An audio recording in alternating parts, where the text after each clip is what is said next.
Maverick News, the antivirus program for your mind. And now, the Freedom Reporters.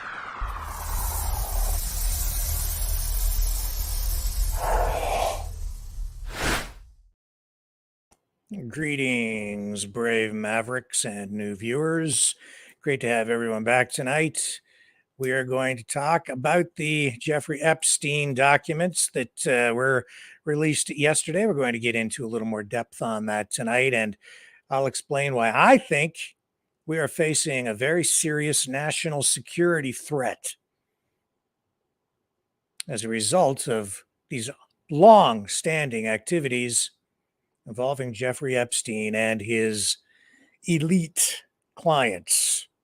We'll also talk about this shooting in Iowa. We'll have Joseph M. Leonard join us, author of Terror Strikes Again, to assess what is going on with that. And speaking of terrorism, we also see that ISIS is claiming responsibility for that attack in Iran at the memorial to General Soleimani earlier this week. We'll bring you up to date with that as well. And we'll have more right here on the Maverick News channel coming up right after this.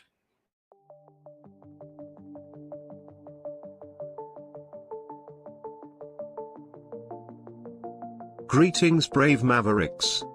Our quest for truth continues. We go beyond fake news. Together we expose propaganda. Together we pull others out of rabbit holes. We are maverick thinkers. We are all unique individuals, defenders of individual rights and freedoms, credible, trusted, grounded in reality. Maverick News, Maverick News. Defending free speech, free speech. Donate at freedomreporters.com. Do it now. Tomorrow may be too late. Maverick News. The world is watching.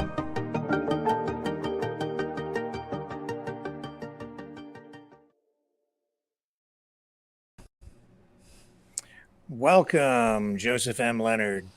Hello again, my friend. And whoop, I just knocked over my water. Thankfully, the lid was on. As I was reaching for my Happy New Year goggles again. Happy New Year, everybody. For those who didn't catch me on the other day. And like I said, sly as a fox. It doesn't say Happy New Year, so I can use these for 4th of July, too. 2 birds, 1 stone. Well, thanks for coming back on tonight, Joseph. You were here 2 nights ago. We expected to get those Epstein documents that night. They did not release them on that day. We did get them during the broadcast last night. We got into them pretty extensively, but I'm glad you were able to come back and assess that again with us tonight. And I know also that what you're really here for is one of the main subjects for tonight, which is sexy conservative women. Yep. I have been approached for the sexy male conservatives calendar. I'm still weighing my options on that. Yeah, well, you hold out. You need to negotiate a top dollar contract, and you're worth it, man.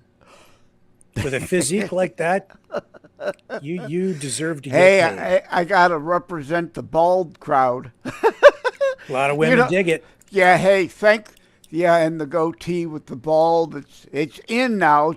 I couldn't rock this look in the '80s. The old skinhead thing still going on. Anybody with a bald head was immediately, oh my God, you're a white supremacist, skinhead, neo-Nazi. It's like, oh God, give it a rest. Give me a break. Well, we'll get into all of that, and we've got this shooting in Iowa. I guess maybe we should start there. Um, Now, you wrote a book called Terror Strikes, of course, and I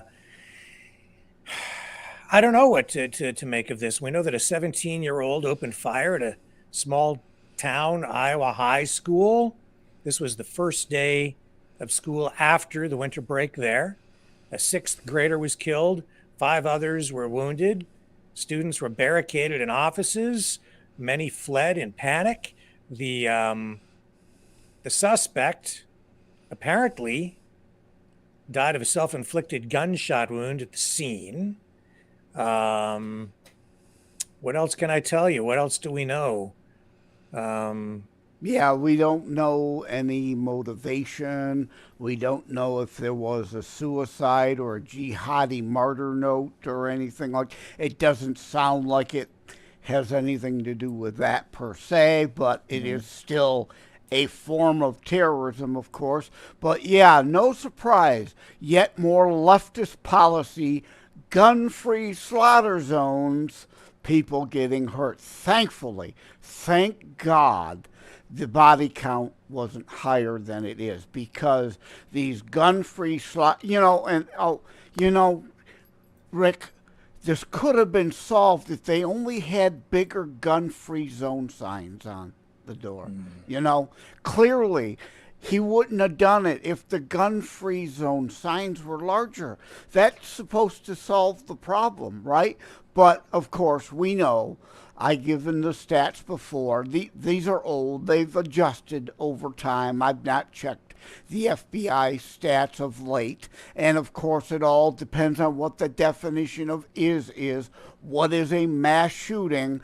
The left likes to lump in murder-suicides in a home, a domestic situation, nothing to do with a mass shooting as we would generally consider it a terrorist mass shooting event. And gang violence, which is, just that, gang violence. It doesn't belong in the same category, even though it is, yes, given the words a mass shooting event, but that's not what we're usually talking about here. The context matters, but the stats are, or were a few years ago, again, not looked them up recently, it'll shift by probably a tenth of a percent here and there, but on average, a mass shooting event casualty number is 14.3 deaths, where it's a gun-free slaughter zone, because they know they have sheep ready for the slaughter, no one there to defend them. And where you're waiting on that's where you're waiting on the police to arrive. Where it's a carry zone, a constitutional zone, where you're allowed to protect yourself under our Second Amendment in the United States, the average number of mass casualties at a mass shooting is 2.3. So you leftist loons are really defending the slaughter of a dozen more people per incident by your stupidity. That's all you're accomplishing. So let's bring up this from this news conference in Iowa. Here we go. Assistant Director with the Iowa Division.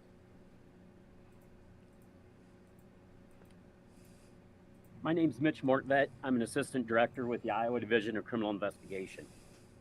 At 7:37 a.m., excuse me, on January 4th, 2024, the Perry Police Department responded to an active shooter event at Perry High School.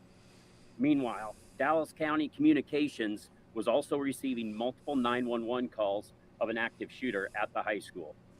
Perry police officers responded within minutes. They immediately made entry and witnessed students and faculty either sheltering in place or running from the school. Once inside, they located multiple individuals with gunshot wounds. Officers immediately attempted to locate the source of the threat and quickly found what appeared to be the shooter with a self-inflicted gunshot wound. As additional officers responded, a systematic search of the school took place. Officers located during the search of the school an improvised explosive device. The state fire marshal and the Bureau of Alcohol, Tobacco, and Firearms rendered the device safe. Numerous officers from multiple agencies were able to secure the school and verify no additional threats.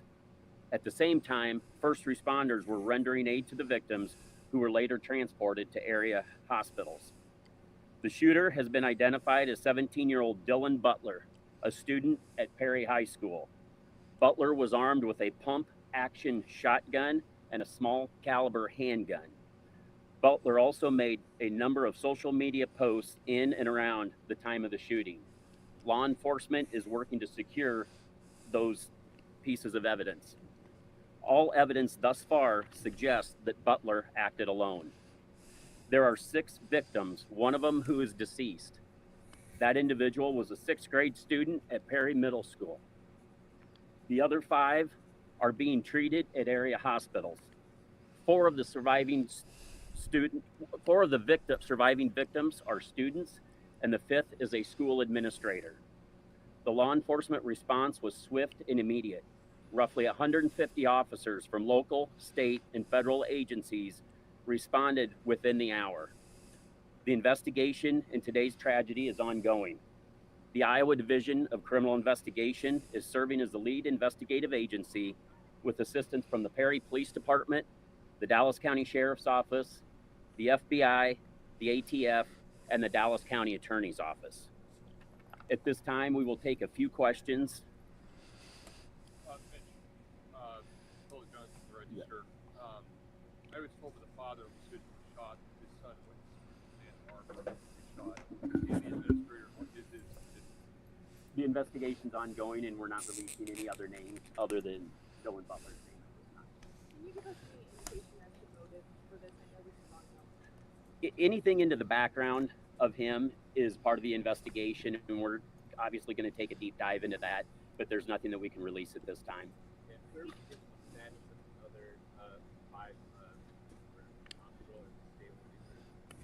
At this time, it's my understanding as of about an hour ago, 1 was in critical condition, but appeared not to be life-threatening, and the other 4 are stable. Okay, so I don't think we're going to get anything more of real value out of that, so we'll just pull out of it. Now, I am seeing, Joseph, that there are people bringing out information to suggest that this guy, Dylan Butler, was some sort of an LGBTQ activist. Here, I'll show you what's being spread through social media tonight on this. Which is why we're not hearing a whole lot about that again. Just like the trans that shut up the Christian school, saying wanted to kill a bunch of straight white children. Remember that? Yeah, it says, love your trans kids. This is something that was posted, I guess, by the suspect. I guess that's him.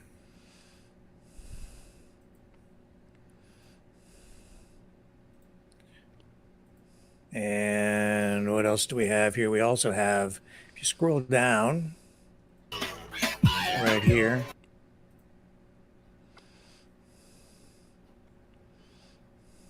that's not helpful. Hang on. Let me bring it back here. While you're working on that, what struck me, shotgun, handgun, IED. Oh, no scary AR-15s? What would your AR-15s look scary ban have done for this? Nothing. So there's Dylan Butler. It's a photograph of the suspect. So what would is this in your view terrorism? Is that what how you would? Well, under the broader definition of such, yes, I would definitely, again, a mass shooting like this is an act of terrorism under the terms and guidelines and ability to charge such under the law, as opposed to inter gang violence, mass shooting. No, those aren't acts of terror. Those are turf wars. Those are gang wars, or a murder suicide, which of course is a domestic event that the left again likes to lump in the statistics to pad the number. Oh my God, the year before, there were more than 250 mass shootings. No. Lie, spin, lies, damn lies, and statistics, right? It's how they pad them. But so yes, I would call it an act of terrorism. And yet, again, as far as we know, we don't have a note other than that scrawling, other than social media posts. So there's no manifesto like the one trans that shot up wanting to kill white straight kids at the Christian school. So it's still early, of course. But we right? know that. So we know that Dylan Butler was a student at this Iowa high school, where police say he killed one, injured five others. I think I think the person killed was possibly the principal, or at least an administrator or staff member at the school. So this 17-year-old was armed with two firearms, and as you heard, some sort of improvised explosive device. This all went down at about 7:45 a.m. this morning. I'm sorry, it was a sixth grader that was killed, and it was there was a staff member apparently that was shot and injured. It was the school's principal. So we know that it appears he killed himself, and the explosive device had not yet been detonated, obviously. And thank God for that. Yeah, and police are saying it was a simply made device, not very complex. Well, from a kid, I mean, but anybody can And buy apparently the anarchist cookbook online still, and that gives you instructions how to household things, how to make IEDs. So yeah, so he also posted just before this happened, and then took it down just moments. He made some sort of a weird post online, with some sort of a cryptic message, and the whole thing was overlaid with a song called "Stray Bullet" by the rock group KMFDM, which features lyrics like "I'm your nightmare coming true, I'm your worst enemy," and "Stray Bullet from the barrel of love." right, because trans love is love. It was all about love, murdering people in the name of love. That's the kind of oxymoronic shit you get out of leftism, wokeism, cultural Marxism garbage. But yeah, there appeared to not be enough time for that to get noticed and anything really done to try to intervene. Yeah, so that video has been taken down. Apparently, the one that he he posted. And that's kind of as much as we know at this point. Yeah, but again, this is the left. Wokeism. Up is down. Crazy world. Hate is love, really. Murder is love, but silence is violence. And actual violence is just free speech. And, it just goes on and on with the twisting and warping of language in defense of nut jobs. Okay. Well, I guess we'll leave it at that and move on to maybe the Epstein story, unless there's anything else you want to add on that point. No, not really. It's not the first. It won't be the last. And amazing how there's so many of these mentally disturbed children who have this often their parents pushing this genderism stuff on them. It's not like they often come up with it on their own. It's the idiotic, mentally disturbed parents trying to virtue signal by making their kids screwed up and mentally ill and disturbed, and clearly they're losing their minds over it. They can't handle it. Do what you want when you're an adult. I don't give a darn. But stop peddling this pornographic and bull onto children. Let children be children. Okay, let's take a quick break. When we come back, we'll dig into the Epstein documents in more detail. Stay with us.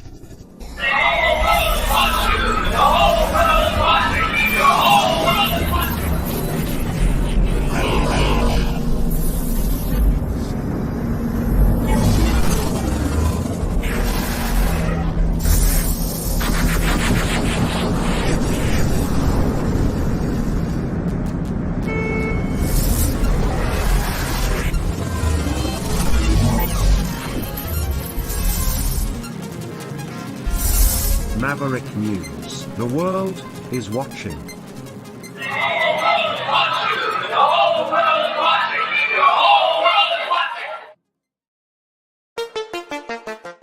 The New World Order. Government overreach. The Great Reset. Mainstream media lies. Now more than ever, independent voices are needed. Donate now at freedomreporters.com. That's freedomreporters.com. Maverick News. The antivirus program for your mind.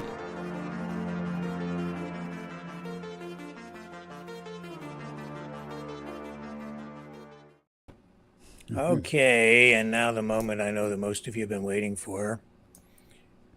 The Epstein documents. Where do you want to begin on that? We didn't get a chance the other night when you were on, Joseph, to talk about it because they didn't release them that night. They came down last night instead. I was able to go over them. Lori did a great job of kind of going through a lot of that stuff, got us some important information. Some other people who helped contribute here also, they were sending in highlights to me so that I could share them with everyone else, and that worked out really well.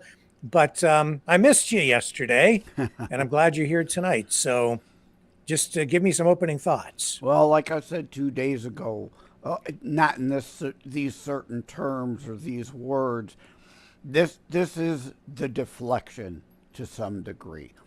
People are demanding information. So these documents related to more or less a lawsuit or a claim for damages put out a lot of names, but legally these people are still scot-free and off the hook because a lot of it is hearsay.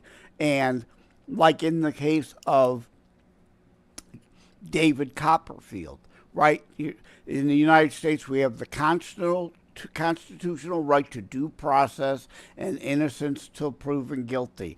a lot of inference will come from these docs, but they're not actual evidence of wrongdoing to provide conviction. Like David Copperfield was one of the names mentioned, and it's an interface with David Copperfield discussing the hiring of the underage sex workers, the children, recruitment of the children.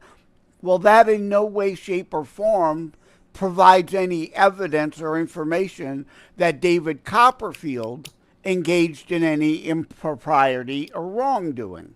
And every person in that document is going to claim that, whether there is more information or not, like the direct accusations to Prince Andrew and a few others about whether they were or were not on the island, which again, in and of itself, is not evidence of a crime, but evidence of being in the vicinity of where criminal acts were taking place. So that I mean, is a legal defense. I don't buy it in most of their cases, but again, under the law, that's how it works. So this is the deflection. Like I said the other day, what we need is the black book, as they're calling it, or as I mentioned the other day, the client list. That is what we really need. Those that were indeed written down to have engaged in sex with children, which is statutory rape, any way, shape, or form you try to spin it, on that island, or as part of the Lolita Express, which was a plane with a sex room on it, so they could, join the Mile High Club with children engaging in sex, so they didn't even need to go to the island. So there's all that. What really matters, what we really need, and why they're releasing this rather than the client list is because there's still a lot of wiggle room and fudge room and legalities to be able to claim here. So they're all maintaining their denials still because of that. So as a result of this document dump, I'm seeing a lot of stuff going on online from all kinds of influencers, journalists, media outlets. Insider claims to have a copy of Jeffrey Epstein's address book. I don't know that that qualifies as an actual client list, but they're making headlines with it tonight, saying that it was apparently in the hands of a communist farmer in Vermont. They got a hold of it, and they started calling people on who are in the, all the people in the book one by one by one by one. They've been putting together a report on this. Here's a little clip from some stuff that they've posted online with this communist farmer from Vermont, as they describe him, explaining a little bit about where he's at with this. I'm very careful not to put my fingerprints on the book, not to put any sort of DNA or hair or anything like that. My name is Christopher Halali. Where should I look? I currently live on my wife's farm. As a student of national security issues, imperialism, I was fascinated by the Jeffrey Epstein case. There are names that are highlighted, and I think one of the most notable highlighted names is former President Donald Trump. My name is Denise Ondeko. He knew him. Ta-da! And I believe I found the book sometime in the 90s. Walking along Fifth Avenue, and I just noticed a small black book on the sidewalk. So you're pretty sure that it was somewhere between 54? Yes, it could have been here or there. We have spoken extensively with Denise, and we found her story to be credible. I saw the book, picked it up, glanced through it. Damn, It was filled with names like Kennedy, Rockefeller, Trump, etc. And it was like, whoa, this is bizarre. So I kept it for the New York City artifact that it was. Did you know who Jeffrey Epstein was at the time? No. When I rediscovered the book last year, it was like, holy, it's Jeffrey Epstein.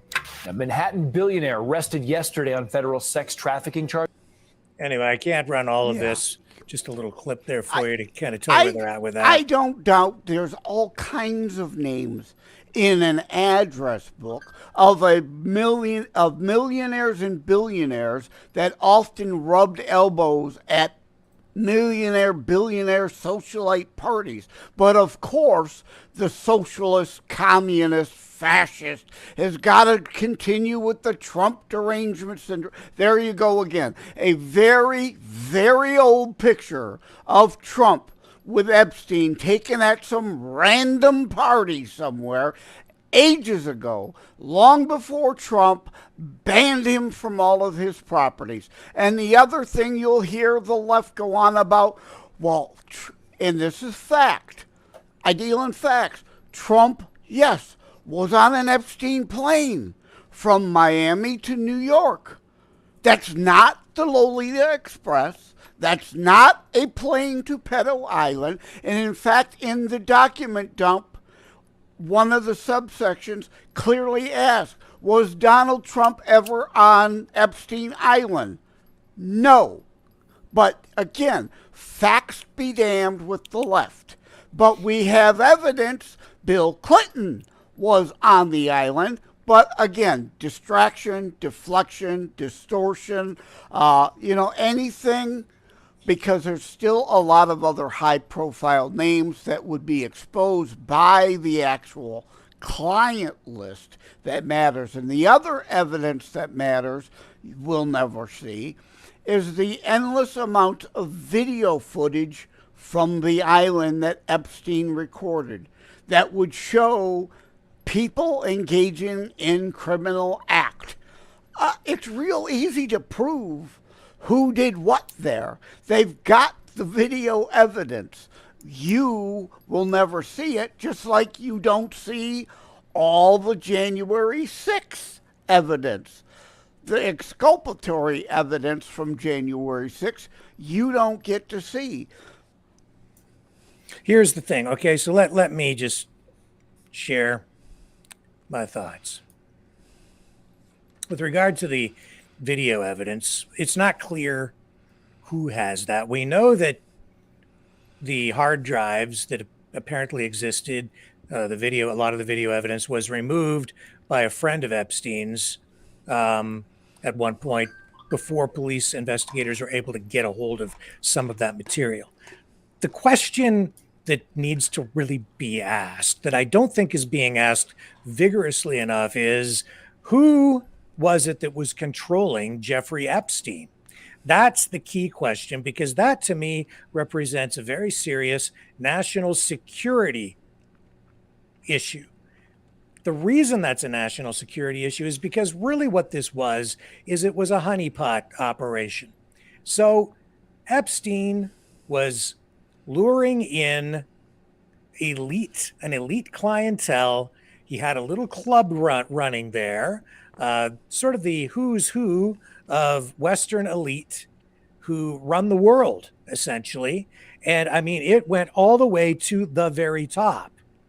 And all of these people were, I think, made to feel very safe.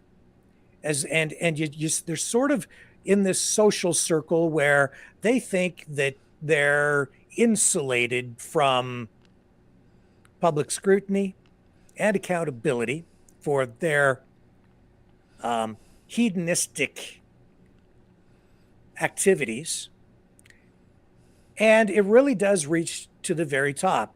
They had no idea that they were being videotaped. There were hidden cameras and audio systems wired into Epstein's facilities so that he could record all of this kind of activity going on.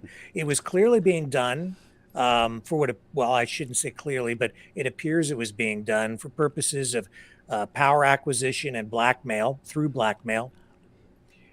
But the question is, who was it that was truly orchestrating this? Who? Well, It's simple. It's the Jews, right? It's always the Jews.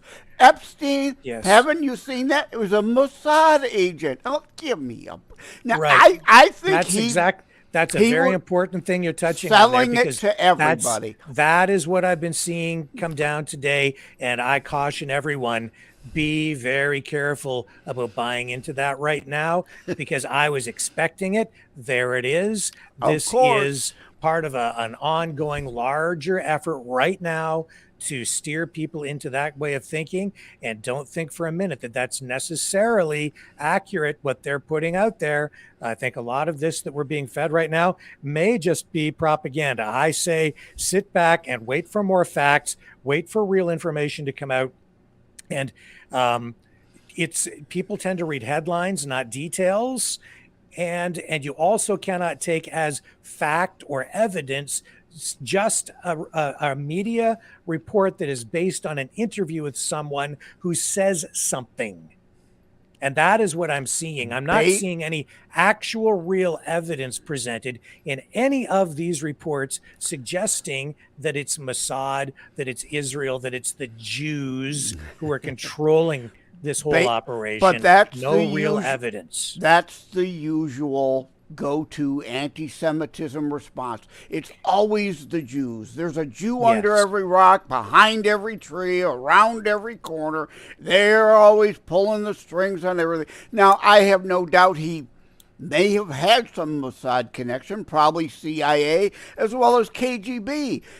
I'm sure he had connections at most of the intelligence agencies around the world that gave him power and control to some degree. But it's not him, Joseph. It's not him directly. He's just a tool. He was never the top guy. He was the facilitator. He was the in-between man. He was a guy who made things happen. He connected people, but he wasn't the money. It was never clear where his money actually came from. It wasn't Jeffrey Epstein who was at the top. He wasn't the power broker. There's someone or some people or organization above him that was making all of this happen. Now, the go-to narrative on that is going to be, oh, it was the CIA. Not necessarily. Do not just, that's what they, always that's what, we're always either the Jews or the CIA. No. Maybe, but you got to prove that to me. You got to prove anything to me. Now, what I will say is when I go back and I start connecting, dots, and I start looking at the network of people, there's something extremely interesting popped up again for me, a name, a very important name, Adnan Khashoggi. This guy keeps popping up in story after story after story after story after story. He's dead now. I believe he died in 20. And he's not Mossad. Okay, no. This is a Saudi businessman, arms dealer. Now, he's an international arms dealer, was an international arms dealer, but look at the connections that Adnan Khashoggi had. In the 80s, Epstein had Khashoggi as a client. Epstein at that time was working as an intermediary between, apparently, it looks like the U.S. government and arms dealers and Khashoggi, so that arms could be delivered to to Iran, rather, as part of the Iran-Contra scandal that was happening during the Reagan era, which you may or may not, folks, remember that. I certainly do. So there's Adnan Khashoggi at the very center of all that, directly connected to Epstein again. Who does Adnan Khashoggi, who is he related to? Jamal Khashoggi. What happened to Jamal Khashoggi? He was that journalist who was murdered by the Saudi prince for being an agent and propagandist for ISIS and Al Qaeda terrorists. Directly tied to Osama bin Laden, knew Osama bin Laden personally, interviewed him a number of times, claimed to have sort of had a revelation or a change of heart, if you will, a change in ideological direction claims to have asked Osama bin Laden to embrace peace instead of terrorism. Yeah. And then pissed off the Saudi government, ended up murdered, killed. And I have no problem with states engaging in the elimination of state enemies. It happens. The U.S. does it. The media here in the West lost their mind.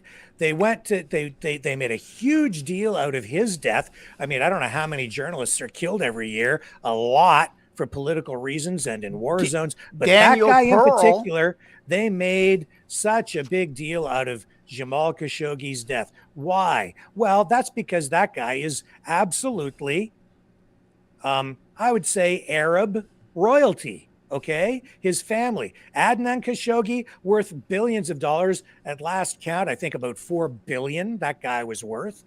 The nephew, Jamal Khashoggi was the nephew of Adnan Khashoggi. Who else was Khashoggi related to?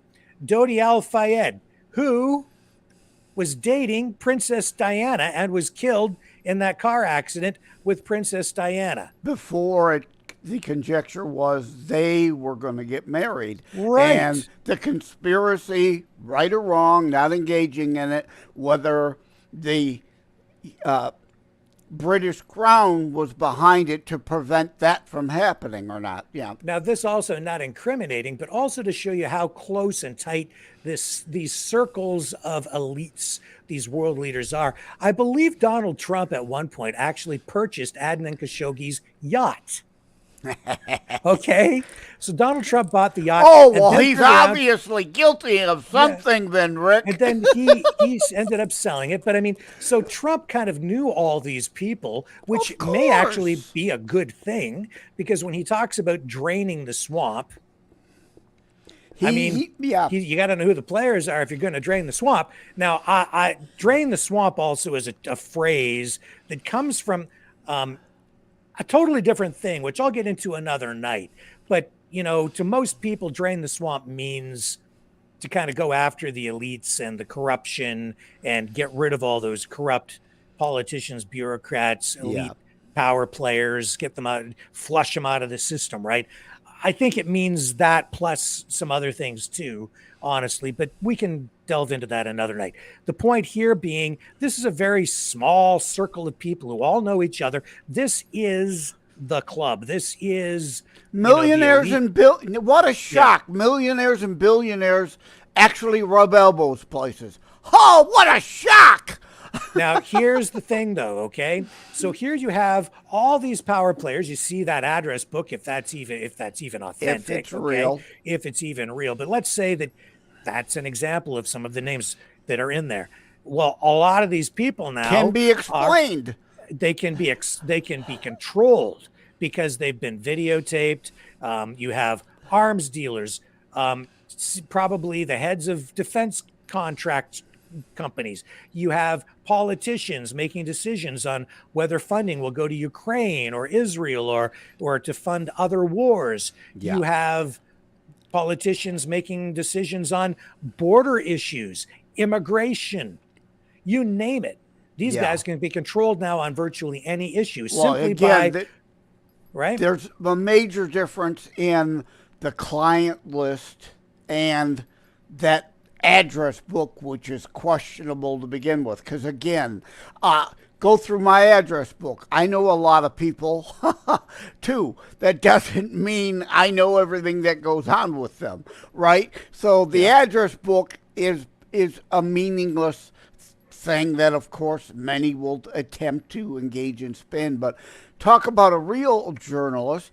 We don't hear much about Daniel Pearl anymore. He was a real journalist beheaded by ISIS, right? He was doing real journalism as opposed to Khashoggi engaging in propaganda for the Giza, as I call them. And if you've not heard that term again, Global Islamic Jihadist Interim Army. It's easier to say that than Islamic fundamentalist radicals all the time. So this is an extremely dangerous situation for the United States because it is not clear at this point exactly who has been compromised, who is being controlled, who might be blackmailed, because the question at this moment now is then who is in possession of those hard drives, of those videotapes. Police probably have some, they may not have all, and some of the most important stuff might be in the hands of some other person or organization that is in a position to exert extreme influence and control over people in places with real serious power. Well, it's clearly, if it ain't the Jews, it's got to be the Illuminati or the Freemasons, right? I think that a lot of this stuff, people are looking in the wrong direction. They have a lot of misdirection going on, but it's not the kind of misdirection that people think it is. This release of documents is in itself being described by some as the misdirection. So we're not looking at the wars. No, this is not the misdirection. The misdirection is putting a picture of Donald Trump up and putting a headline up earlier today that I saw that talks about Jeffrey Epstein's wide, expansive sex trafficking network. And the evidence that came out yesterday as part of this document dump actually exonerates Donald Trump. Exactly. He'll put his picture but up. Don't confuse the left with facts. They don't care, only their feelings, despite the endless evidence. That is a misdirection and deflection from Bill Clinton. But, the Clintons are pretty irrelevant these days anyway. And speaking of Clinton, I wanted to mention a shout out to Flower Girl 66X over on Truth, who raised a very interesting piece of conjecture and speculation.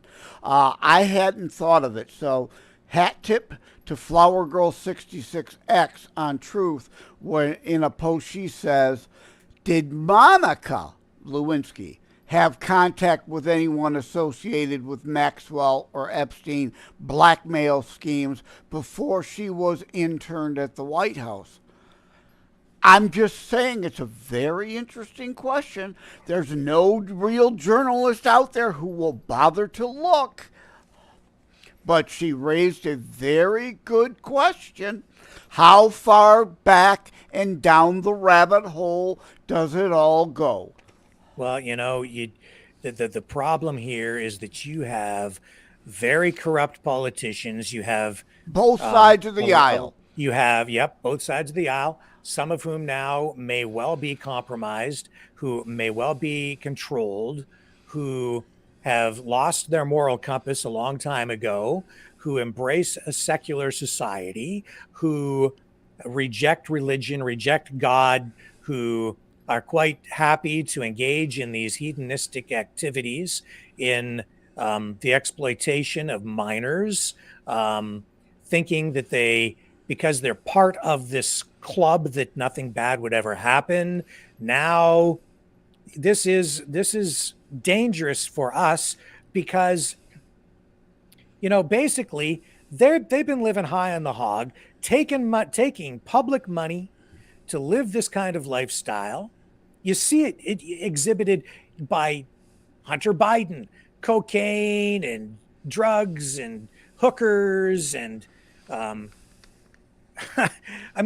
that's the kind of lifestyle on display that they're quite happy to engage in, because they have no morals anymore. It's total power, it's absolute power, and it's corrupted them absolutely. And now they're controlled because they've allowed themselves to get trapped. Yeah, and let me go back to my point, both left and right, Republican, Democrat, liberal, conservative in Canada, in England, the Liberal Party, the Tories, the whomever, all a lot of different high-level names here. And before someone dares spew the uniparty label garbage, no, it's the ruling elite, establishment, deep stater types. There are and there's plenty of good Republicans, conservatives, Christitutionists, like I call myself, fighting for we the people. But, and as much as I hate to admit this, again, I'm not a hyper-partisan hack. Yes, there are even a few, unfortunately, way too few some good Democrats. Not a whole hell of a lot, but there are some. So, let's skip the partisanship crap and deal with the reality of these establishment ruling elite deep staters. That's the club that we're talking about here. Yeah. And somebody like Khashoggi, that's not to say that Khashoggi was a client of Epstein's or wasn't at the island, but you see those connections. You see that there was a business relationship there. So now you're starting to look at Saudi Arabia. You're starting to look at not the Jews, okay? You're starting to look in a totally different place where there's money flowing and lots of it. You're starting to look at Qatar. You're looking at Saudi Arabia, the UAE. You're looking at oil money. You're looking at a totally different place now, aren't we? Now we're in you're looking at Osama bin Laden. You want to know what happened on 9/11? You're starting to look right there. And then you're looking at these relational ties between those families and even the royal family. And then you're wondering, well, why would the royal family act this way? Or why would this politician vote that way? Well, now you're seeing, there's Prince Andrew on the island doing his thing. And look, there's this politician. And there's Alan Dershowitz, right? 137 times mentioned in the document yesterday. I explained him the last time. He was his attorney. I think he shouldn't have taken him on, but again, you've got the right to a defense. And actually, I was in an argument with somebody today. I'm not a big I was going to say I'm not a big Dershowitz fan. I'm not a fan of him because he's still a liberal leftist. I have respect for him because he's honest about it. And he defended Trump, but still a liberal Democrat because he's one of those few honest, reasonable Democrats that are left. He represented Epstein.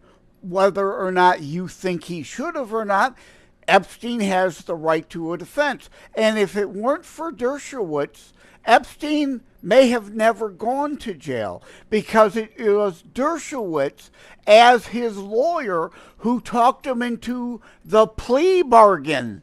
Otherwise, he would have still been fighting this all in court. But you know what, Joseph? This is actually what we get not distracted. We are kind of distracted by these names. We are distracted by the list. The more important question, the real important question is, who was controlling this whole operation? Who has possession of this remaining evidence, these hard drives? Who has the video evidence? You follow that. You get the answer to that. And you're going to find the answer to, I would say, maybe even the majority of the problems facing the United States of America and Western society in general today. Because that is how big this thing is. This story is so big that what they were doing, it threatens to destroy the West in totality. Yeah. Because it goes all the way to the highest offices of the world. These are the people who have been literally running the world, and it's not only cracked the foundation, this whole thing is like a seismic earthquake shaking all of Western society. You take these people down, and what it does is it destroys whatever is left, potentially, of any trust that people have in their institutions. Yeah. Well, you're seeing, geopolitical adversaries, enemies of the United States right now, taking advantage of this, grabbing a hold of it and, helping the narrative along and even trying to direct it in their own way so that it serves their purposes, it's to convince people that, and here's the thing, this is why you have to be very careful right now to not just instantly buy into this idea that it's Mossad and that it was the Jews and Israel, because that may just be a propagandistic attempt to further erode trust in the system and get people to stop support for Israel so that the the state of Israel can literally be wiped off the map Yep. from the river to the sea. Palestine will be free. And isn't it interesting how the timing on all of this is happening in it seems choreographed to me. You can't prove that, obviously, but nor has anything I've seen through these repertory, journalistic, propagandistic assertions that it's the Jews who are responsible for all of this. But here's the other interesting thing. Isn't it interesting that you have in Ukraine a Jewish guy as the head in Zelensky? And isn't it interesting that they're using a Jewish guy as the head of this honeypot operation like Epstein? Isn't it interesting how they keep putting Jews, like even George Soros, in place? Bam, there's a Jew at the head of that thing.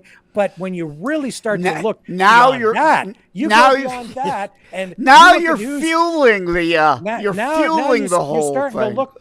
Now but you look at who's controlling them, and it's actually not the Jews at all. These Right. are like, he's Jewish, but it's this guy from Saudi Arabia that is actually the guy who's been paying I them. want to thank you, and I really want to thank those who still tuned in, because I guarantee there's no longer any leftists tuned in, because you're not willing to just automatically anti-Semitism manner blame the Jews for everything. So there's no leftists left, but thank you for those who want to engage in logic, reason, and look at evidence, facts, not feelings, and discuss with us, trying to intellectually, through the evidence, get to the bottom of what is really all going on, as opposed to as you said, some on the left, some on the right, all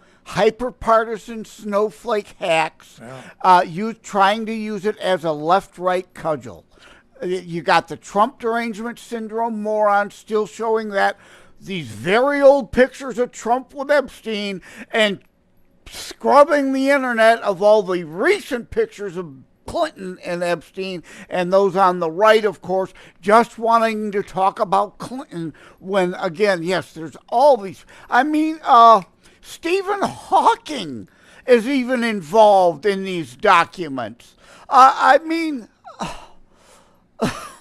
we just don't know. That's why I say this is a deflection in itself to some degree, to try to appease you, give this as fodder to go at each other with, while protecting a lot of people still on that client list, the black book that we really need to see. You know what? Like, by releasing all these names, by releasing this information, this really fog gives, of war. Well, this gives enemies of the United States exactly what it's a gift.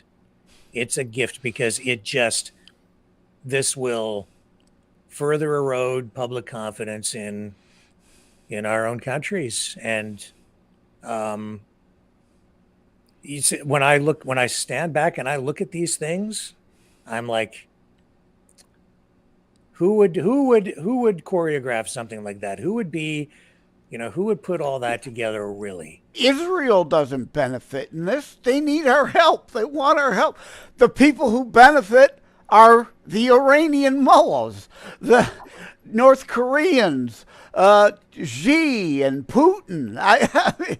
It's the anti-Western forces that benefit from this, not Israel. Yeah, this, and hey, I'm open to anything. Somebody show me some evidence. Yeah, exactly. One way or another. I'm not saying that what I'm putting out here is definitive. It's not. This is like, these connections are definitive.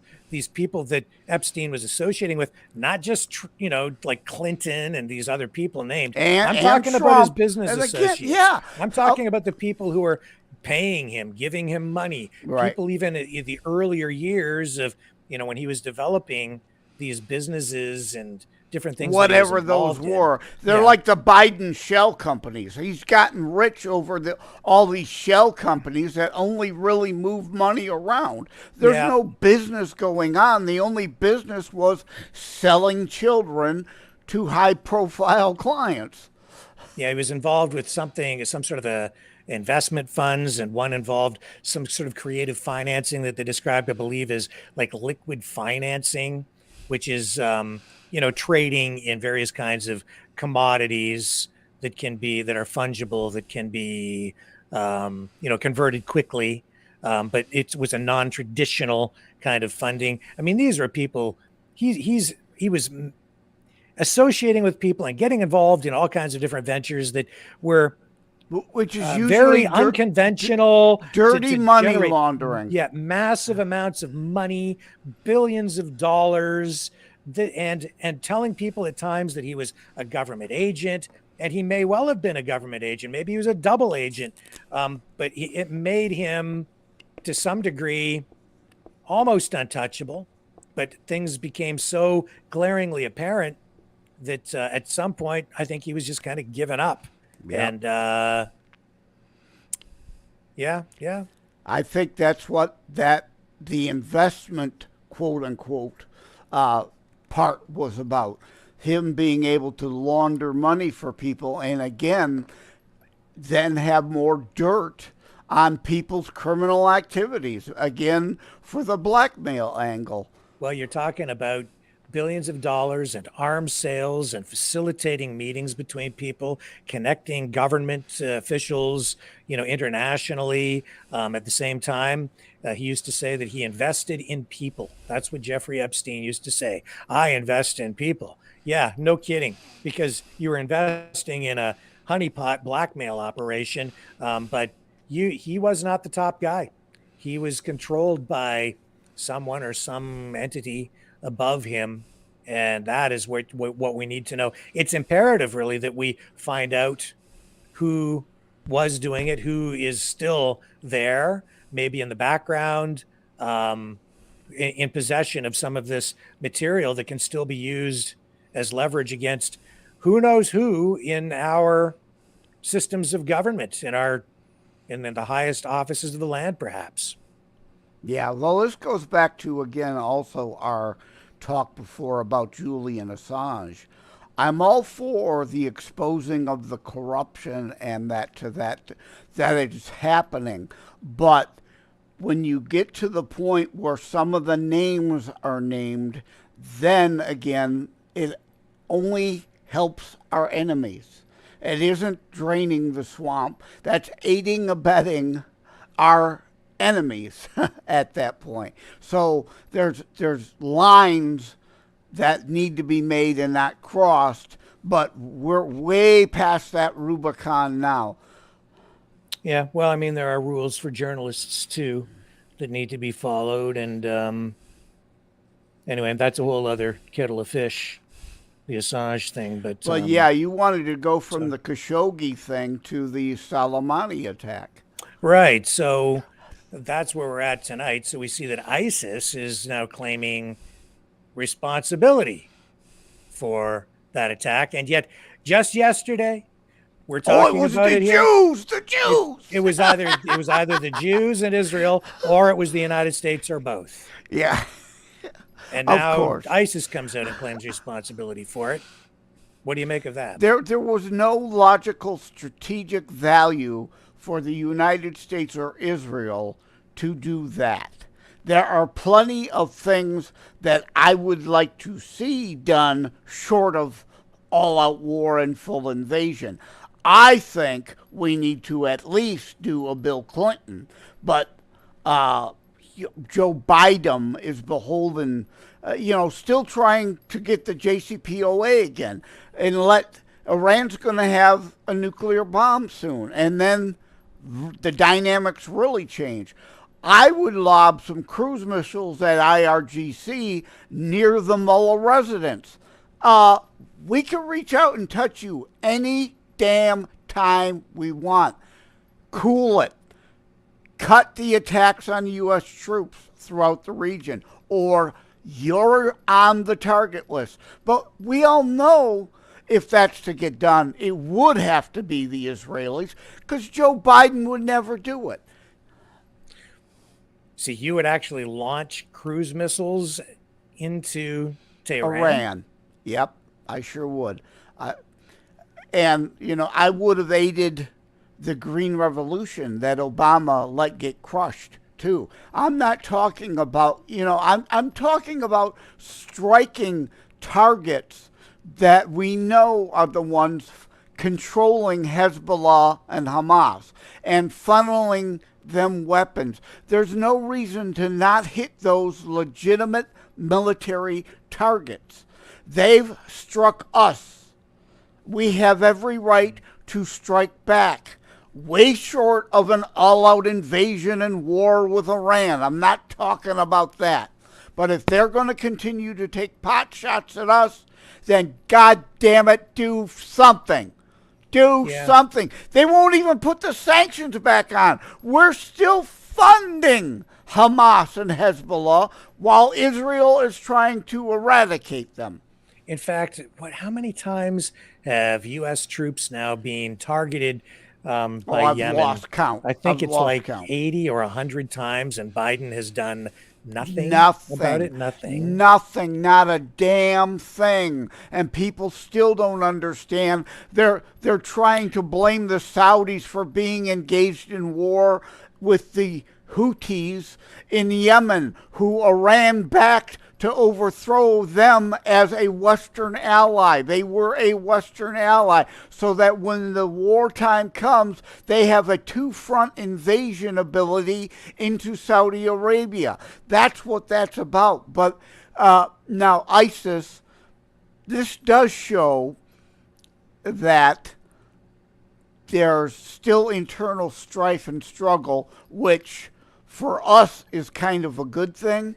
The Sunnis, the Shiites, the Kurds still don't all get along, which is a good thing, because if they ever united under one flag, we'd be in trouble. On the Solemani memorial, right? And that's why I bring them up. Again, not Israel, not the U.S. There was no legitimate reason for us to strike that, unless if, it might have been a high-value target we might want to take out that would have made it a legit target. But that isn't what happened.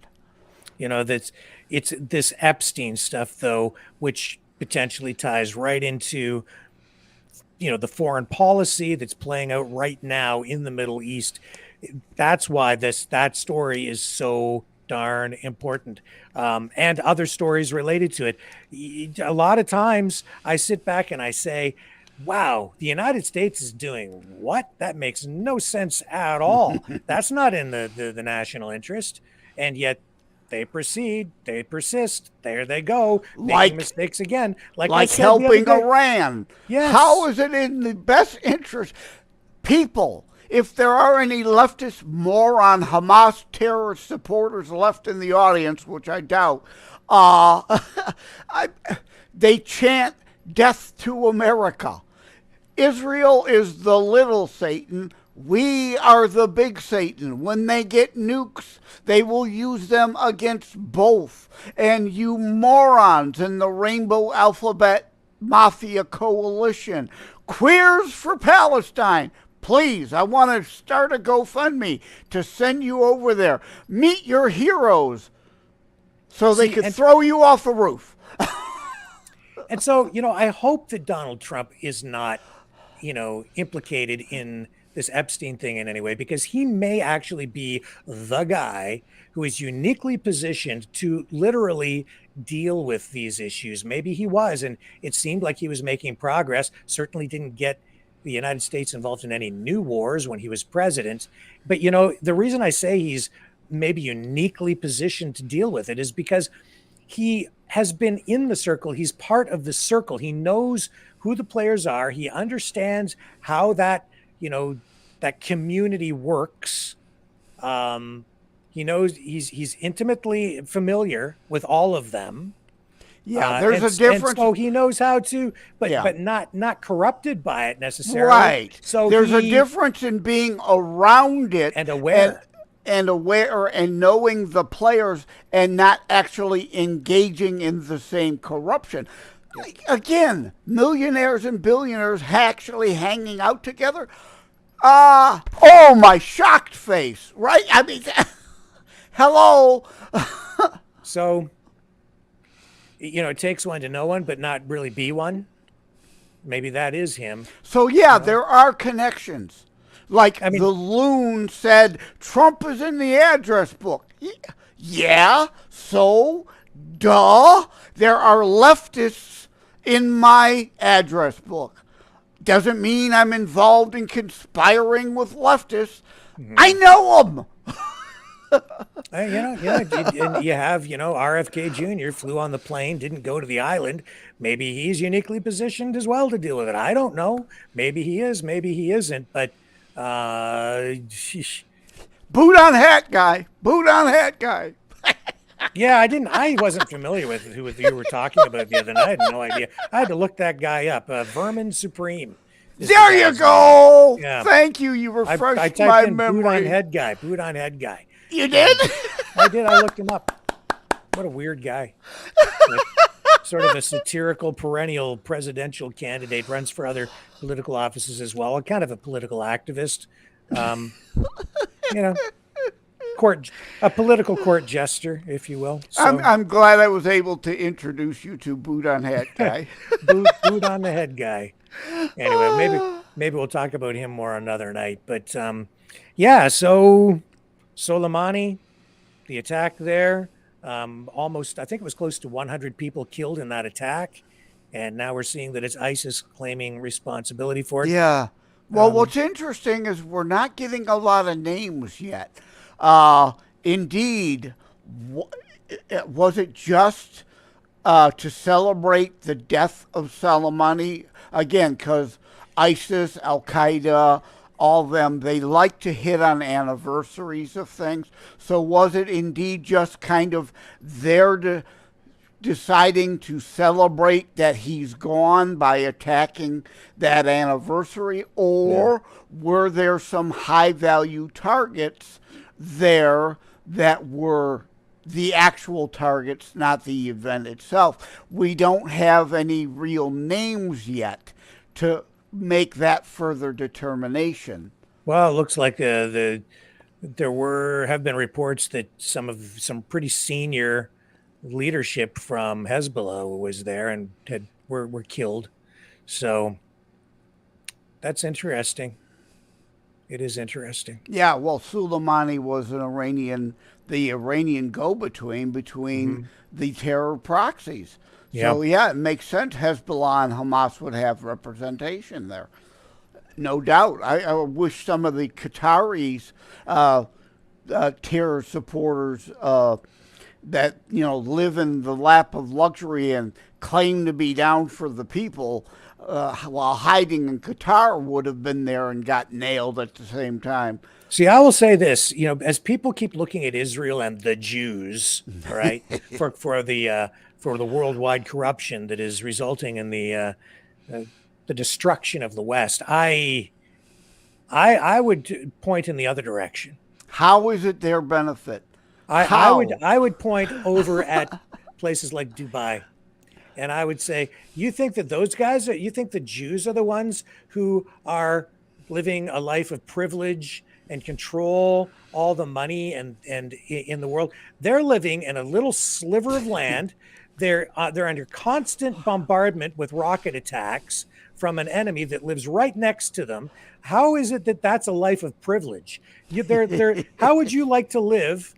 How would it be if we were living here and you had somebody every day, lobbing rockets at you that you have to shoot down? You have to hope that your Iron Dome, takes down all of the rockets. Otherwise, if any get through, people are going to get blown up. Oh, that's a great place to live. 6 million Jews are not a threat to the surrounding multiple billions of Muslims. That's like you're saying. It's like me attacking Rick over in Ontario, do you think he would want to do something back in retaliation? Of course he would. And likewise, if Windsor started bombarding Detroit, we would demand we strike back. So you look, not too far away. You go to, the UAE. You look at Dubai. You look at the opulence, the decadence, the money, the exploitation of workers, the right. It just goes on and on. We talked about this a few weeks ago. Ran a big part of the show was looking at the absolute decadence in Dubai when the COP28 climate summit was held. That oil Why would money. they go there? Yeah. Because it's like Vegas on steroids. I sex would and parties and Lamborghinis and just excess.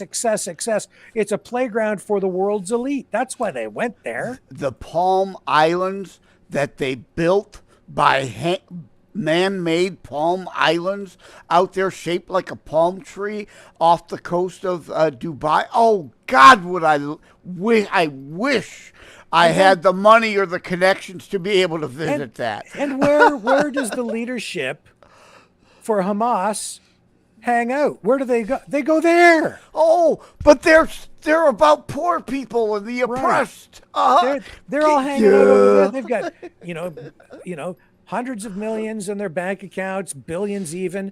They're sitting there smoking the cigars, sitting there and with partying down with all their women, I guess. Yeah, their like harems the leaders over in Dubai. Yeah, the leaders in Qatar. Yeah, that top 10. But the problem is Hamas leaders. Yeah, the problem exactly. is the Jews. Yeah. Oh, okay. Well, I mean, Netanyahu did a stupid thing and responded in a way that has cost them on the public relations front for sure. And, maybe, there's no question there are war hawks within Israel. There are corrupt people inside their government. No question about that. Oh, and, absolutely. To go through this military exercise that they're engaging in where so many civilians have been killed. I get it. I'm opposed to that. I don't think that's right. But at the same time, I'm not so quick to just, like so many others, just sit there and say, oh, it's all the Jews' fault. And, this is like an old anti-Semitic trope that has been played through history over and over and over again. And it's playing like a broken record one more time. And here we go. And if people buy into it, we are destined for a whole world of hurt over the next number of years because it's going to play out again as in terms of war and death and destruction. No one understands history. I mean, Hitler and the Nazis were fed by Wilson here in the States and Sanger here in the States. That's why I over and over say the left here are the fascists. They are. There are 28 Nazi Party planks in the DNC platform. So this goes way, and which all fed off of the articles of the Protocols of Zion before that, that's anti-Semitism has existed since before Christ. It existed. And where did these things come from? The Protocols of the Elders of Zion, that actually came out of Russia. Thank you for the correction. Out of Russia. Yes, thank you for that correction. There's Germany, Nazi, the history of, the anti-Jew movement, it didn't start with Adolf Hitler. But people are so devoid of history. They have no fucking clue, Rick. Their history doesn't go past their nose. Their family genealogy. My mom, my dad, my grandpa, my grandma. That's the history they know. That's it. And unless if their grandparents served in World War II, they know nothing. Soviet Union, communism, there were many leaders within Russia, that not all of them, but some of them were very anti-Jew. It resulted in pogroms, in the Soviet Union and Russia. You can go back to like the mid 1800s and find very well documented examples of this where the Jews were targeted there. You can go back all through history to the birth of Christ, all through history where the Jews have been targeted by various people, all just about the whole world. That's why my Jews. terror strikes coming soon to a city near you is historical fiction. It has an atrocity chapter because people have no clue. The millions of Jews that were slaughtered in Russia at the same time Hitler was destroying Jews in Germany and Poland, but yet, they were a temporary, convenient ally. So sweep it under the rug. We can't talk about that. And I'll go further, and I will say that, when it comes to nation states, they're not really, in the end, very ideological. The communists tend to be very, ideological, but at the end of the day, it's really just about power and preserving power. And so that's why you saw, going into World War II, you saw Stalin actually aligning himself with Adolf Hitler. Yes. And so they started to carve up Europe. You take this, I'll take that. We'll both go in and invade Poland at the same time. We'll take half. You take half, I'll take half. Conveniently forgotten that Russia invaded Finland before Hitler invaded or annexed anybody. Right. Hitler could have been the hero had he said, like in Mein Kampf, he originally intended to attack the Russians. He could have went into Finland as their savior, just like we see, and we've had this discussion in Ukraine, those supposed Nazi regiments aren't because they're anti-Semitic Jews looking to put portraits of Hitler all over the place and worship and try to create concentration camps to exterminate Jews.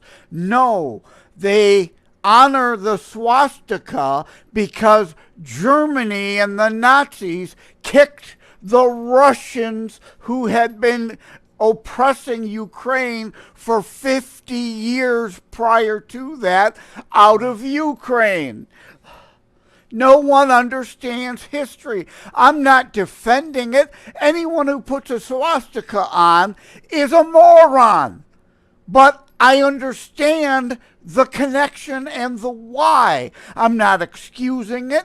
I'm just explaining it historically accurately. Yeah.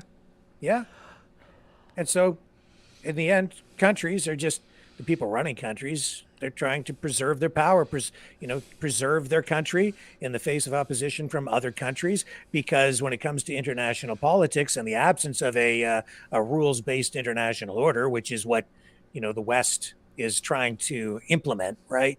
But really, at the end of the day, there's no international police force. It's like whoever has the most guns wins. And if you're up against some, other country that might threaten you in some way, then you better have a lot of guns, and you form partnerships and alliances, and other countries you go to war with when negotiations fail. So it's just the law of the jungle out there when it comes to things like that. And that's why ideology will quickly go out the window when you have to just do what is pragmatic at the time to preserve your national sovereignty and your personal power if you are the leader of a given nation state that's under some kind of threat. Yeah, and back to this, it's the Jews responsible for everything. I want to choosy heretics choose, or Carnation Revolution Now, whichever it is, in the comments, talking about virtue signaling, and people to this day are still saying the Jews crucified Jesus. Oh, Jesus was a Jew. He came to fulfill the Jewish scripture. He's a Jew. There are Messianic Jews to this day. Christ was a Jew. How many times do we have to say that? He did not come to replace the Jewish scripture. He came to fulfill the Jewish scripture. So did some Jews of the time have blood on their hands? Yes. But blood libelly saying all Jews inherit responsibility for the death of Christ is ridiculous. And exactly, though, why Jews at that time did definitely conspire and get Pilate to do the actual crucifixion so that they could try to wash their hands of it. So are some Jews responsible 2,000 years ago? Yeah. Does that make any Jew today responsible for Jesus' death? Are you fucking kidding me? And we need to be very careful at this juncture, too, because you're getting right now stories of convenience that smear the Jews and blame the Jews for these different incidents going on, including the Solemani attack, including it's always the Jews responsible for and behind the whole Epstein thing. It just goes on and on and on and on. They blame everything on the Jews, right? There's still people who say 9/11 was really an Israeli plot. There's still people who say that. What benefit would Israel get from that? And there's still people who blame Saudi Arabia also. No, yes, all of them were Saudi. Why? Because Osama was also former Saudi, stripped of his citizenship, disowned by the Saudi crown, and his own family wanted to put a wedge between the West and Saudi Arabia, so he recruited 19 other whack job disaffected Saudis like Osama was, clones of Osama, to engage in it, so that you suckers who want to now continue to blame Saudi Arabia for 9/11, God, you're dumb. You fell for Osama's propaganda. And we're still being bombarded with it. We have to be so careful. And, historically, when the economy tanks, you get into tough economic times, this is when people are most vulnerable to propagandistic stories, to scapegoating, and I'm seeing it.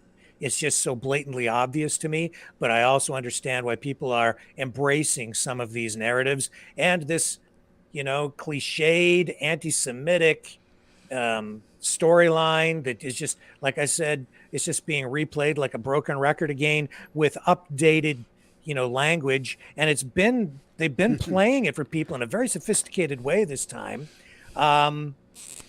so that people didn't recognize it initially. They were changing some of the words, the language, playing word games with it. And I'll make an important point on that too, related back to Epstein in just a moment, because I see that you want to hold up your sign. Yeah, you know me and my whiteboard. Yeah. Get out the old playbook and dust it off, right? That's what you're talking about.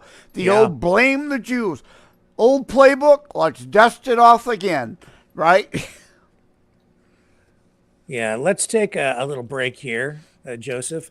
I want to take the break because I'm going to make a point about what I just said with regard to, playing the old record again with new language. There's something pretty important that I want to point out that I just want to clue people into. So stick with us, folks. We'll be right back after this.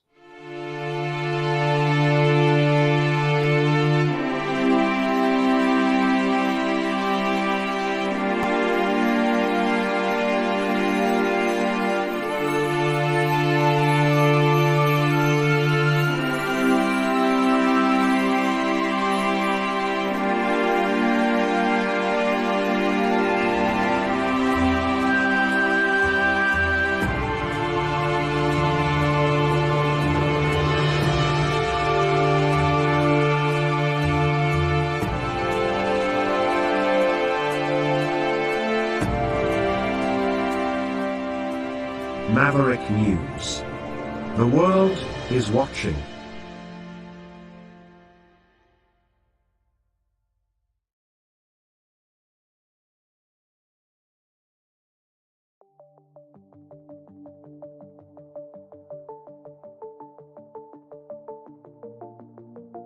Greetings, brave Mavericks. Our quest for truth continues. We go beyond fake news. Together we expose propaganda. Together we pull others out of rabbit holes. We are maverick thinkers. We are all unique individuals, defenders of individual rights and freedoms, credible, trusted, grounded in reality. Maverick News, Maverick News. Defending free speech, free speech. Donate at freedomreporters.com. Do it now. Tomorrow may be too late. Maverick News. The world is watching.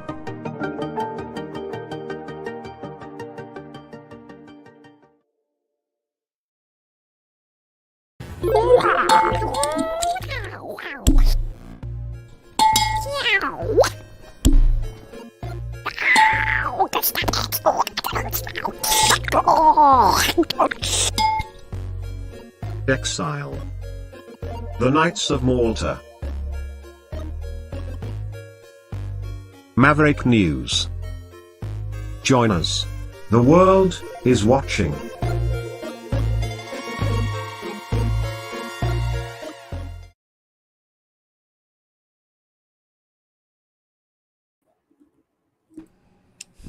Okay, so some names were escaping me, so I'm trying to remember what the names were. But see, Epstein, he had this conference on his island at one point. It was like, what was it called? It was like the mind. It was about psychology, the use of linguistics. Let me see if I can look up the names on these people, because I know that some of the people that went to this thing were world leaders. It's certainly from the West. It was top academics. It was like a Davos before Davos. Well, it wasn't that so much. It was about mind. It was about psychology and language and triggering people with language. Manipulation through language twisting and warp. I've got several articles on thelibertybeacon.com and beforeitsnews.com and Red State before that. I've been forever writing about the left, especially twisting and warping of language. Right? Definition of is right. It's not murdering innocent unborn babies. It's a choice. But when it comes to you deciding whether you can have a gas stove or not, no choice for you.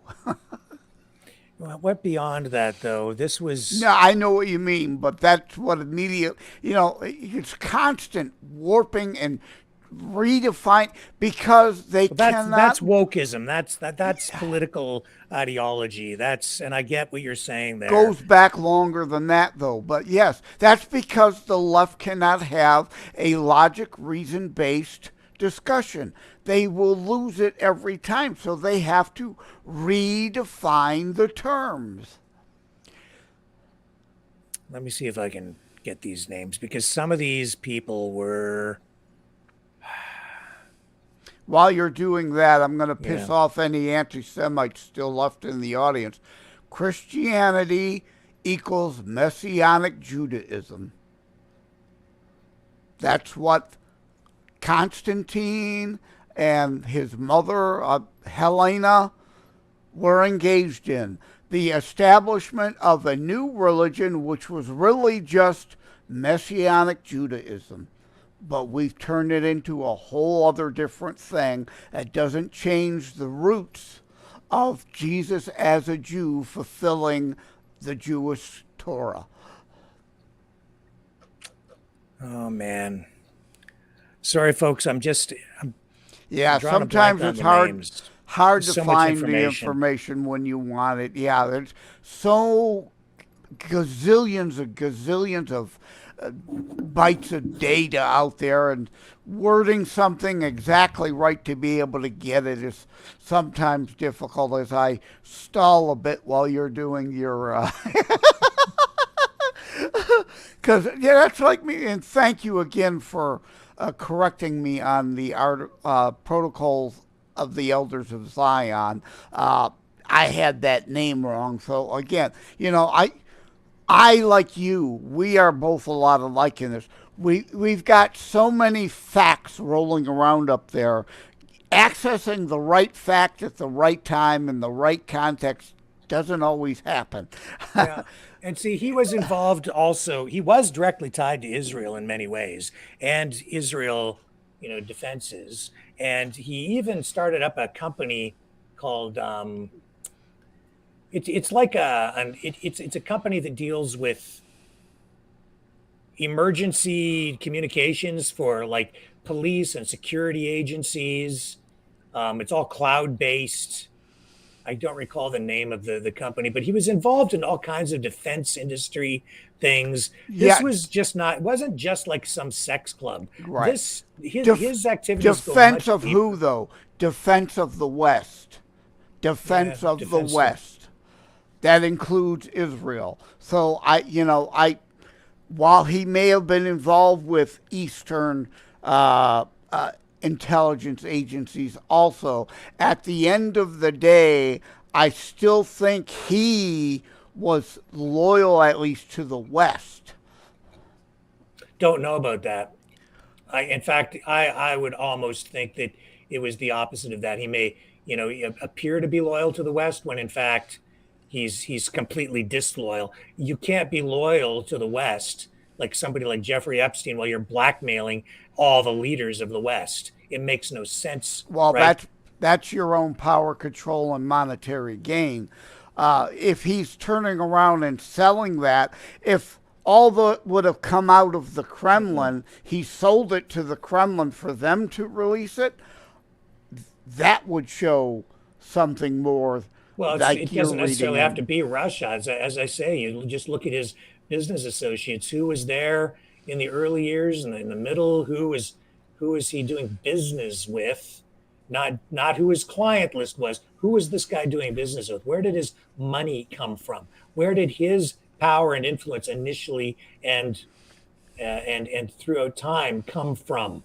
That's you follow that. You follow where his money came from and where it all became possible, and you'll find your answers.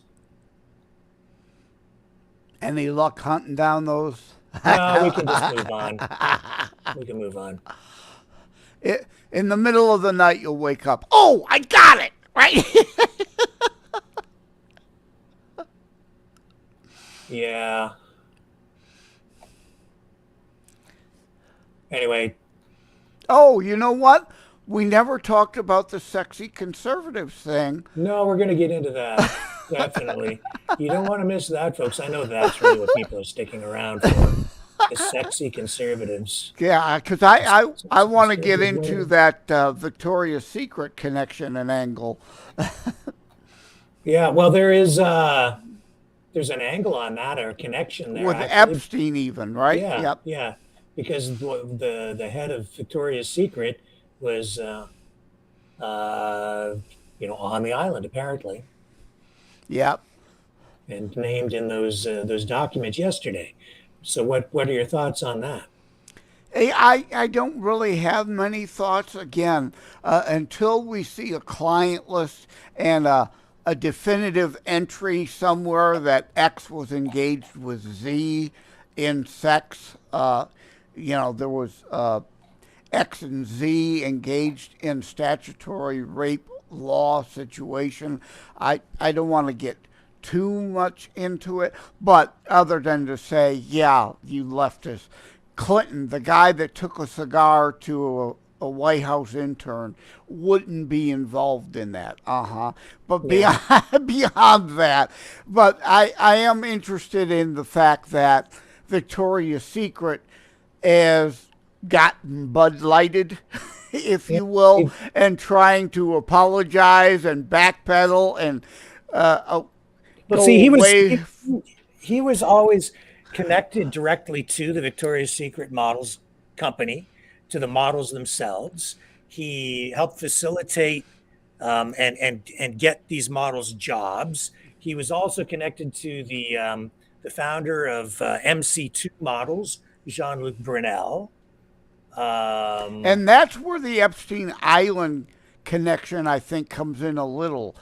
I think they thought, some of them, that okay, I'll get involved in this because it may lead to something like a legitimate modeling job through all the connections of the island. So there's that. But yeah, Victoria's Secret now going back to actual angel models, going away from the woke pandering.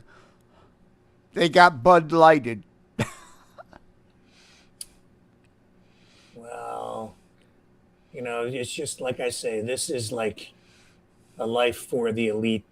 They were um, living off us is what they were doing, and they continue to do that. I think I think these Democrats really comprise the bulk of the deep state, if you will, um, and they just CINOs, rhinos, and fascocrats, but mostly fascocrats. That's why spare me the uniparty shit. It's the deep state, ruling spare me. elite We're going to make establishment. life better for the middle class. Crap. Yes. It's just the opposite. They're No. going to tax the crap out of you. Yeah, and the left with Warren and Sanders. I've got a piece going to be on thelibertybeacon.com coming this Saturday about called the woke tax. Sanders and Warren, Pocahontas, and all these buffoons always talking about a wealth tax. Notice you never see it, but they're not going to tax their own donors. That's just all for show. You're suckers. It's like Malcolm X said of black people. You're chumps if you fall for the Democrat line. You're being used. The other thing that I find interesting in the personal connections, the threads that connect everything with Epstein is the media connections as well. You look at these.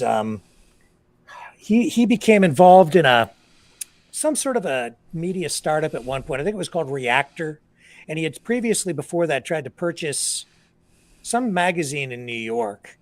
Somebody else outbid to buy it.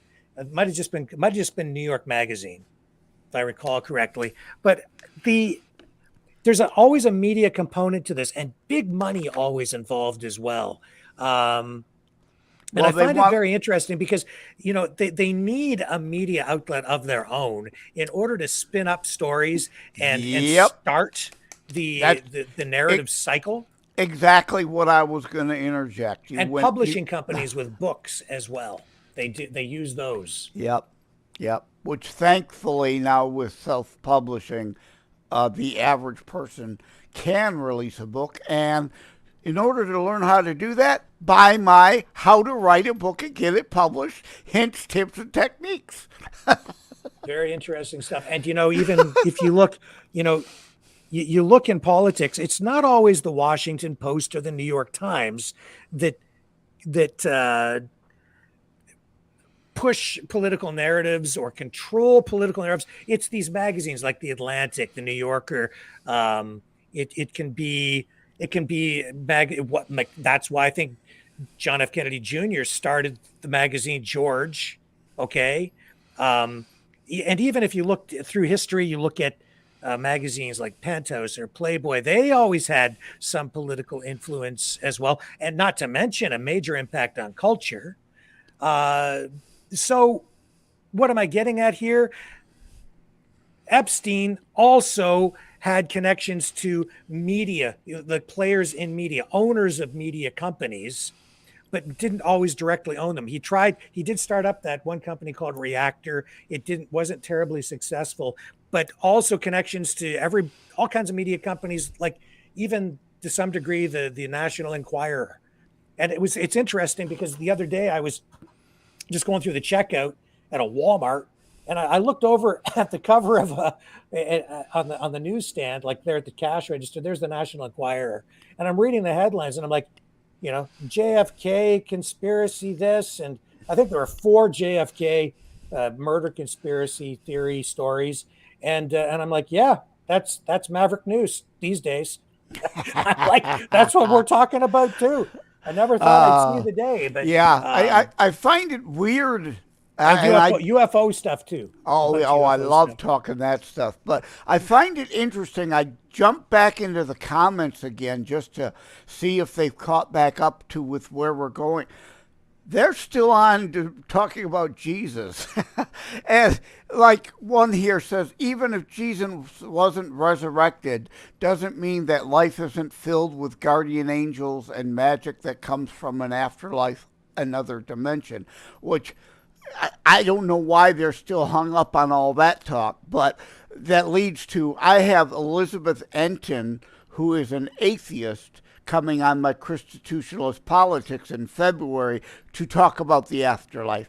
An atheist who does believe scientific evidence to an afterlife, just doesn't believe in God. So here I did find this information on the media stuff. So he tried to acquire New York Magazine, didn't get it, and then there was but he was connected to like Harvey Weinstein, right? Film producer and sex guy.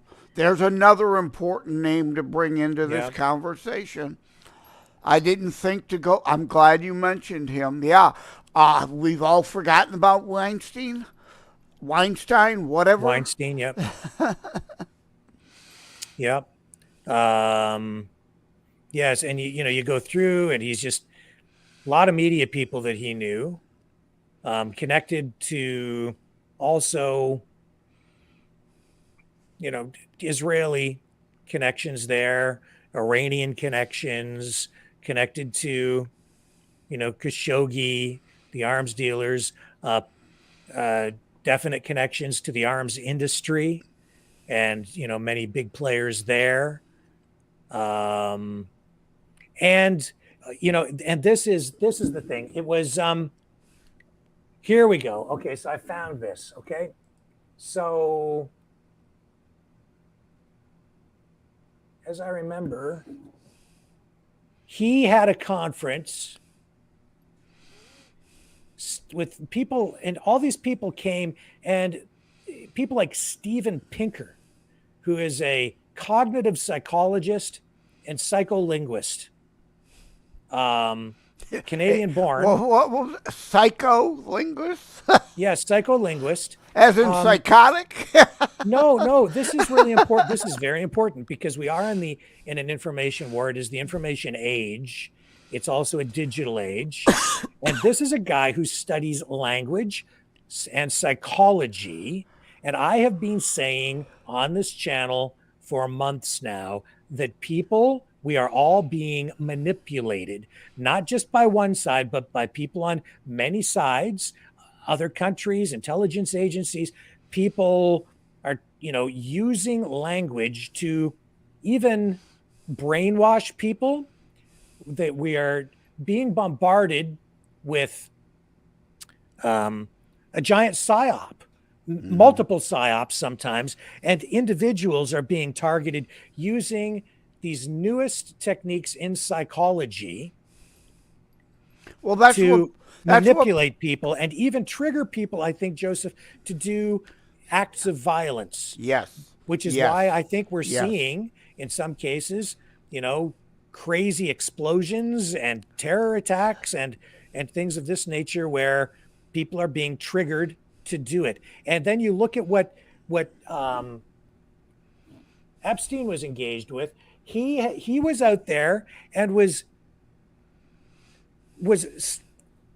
bringing together some of the biggest minds, the greatest minds in today's society, in the world, some of the most the top academics in these fields of neurolinguistics and psychology and language manipulation. And they came together for this conference on his island.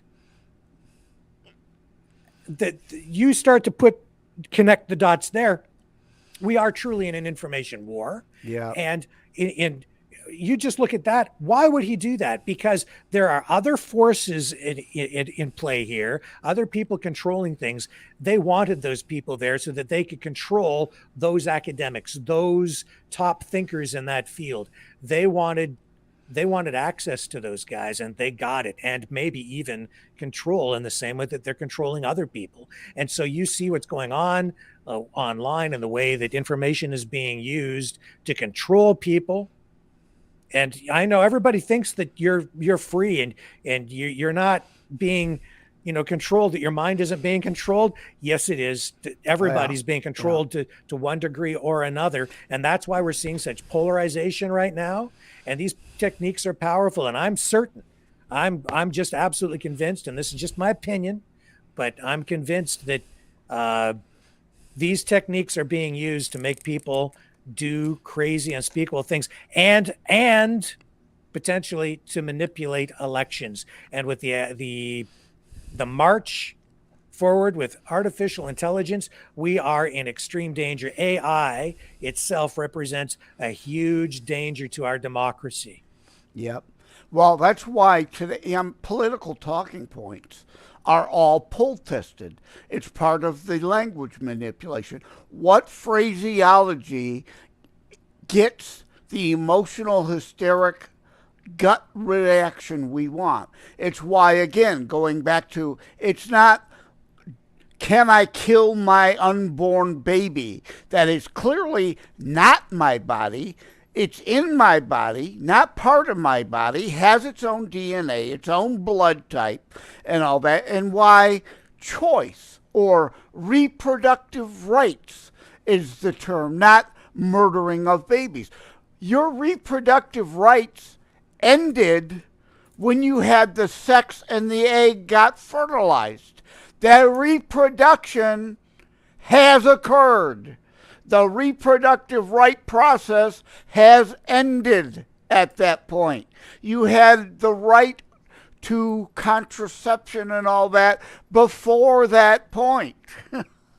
But yeah, that's all this, everything poll tested to find the verbiage to get the right emotional, hysterical, snowflake response. Manipulation, control.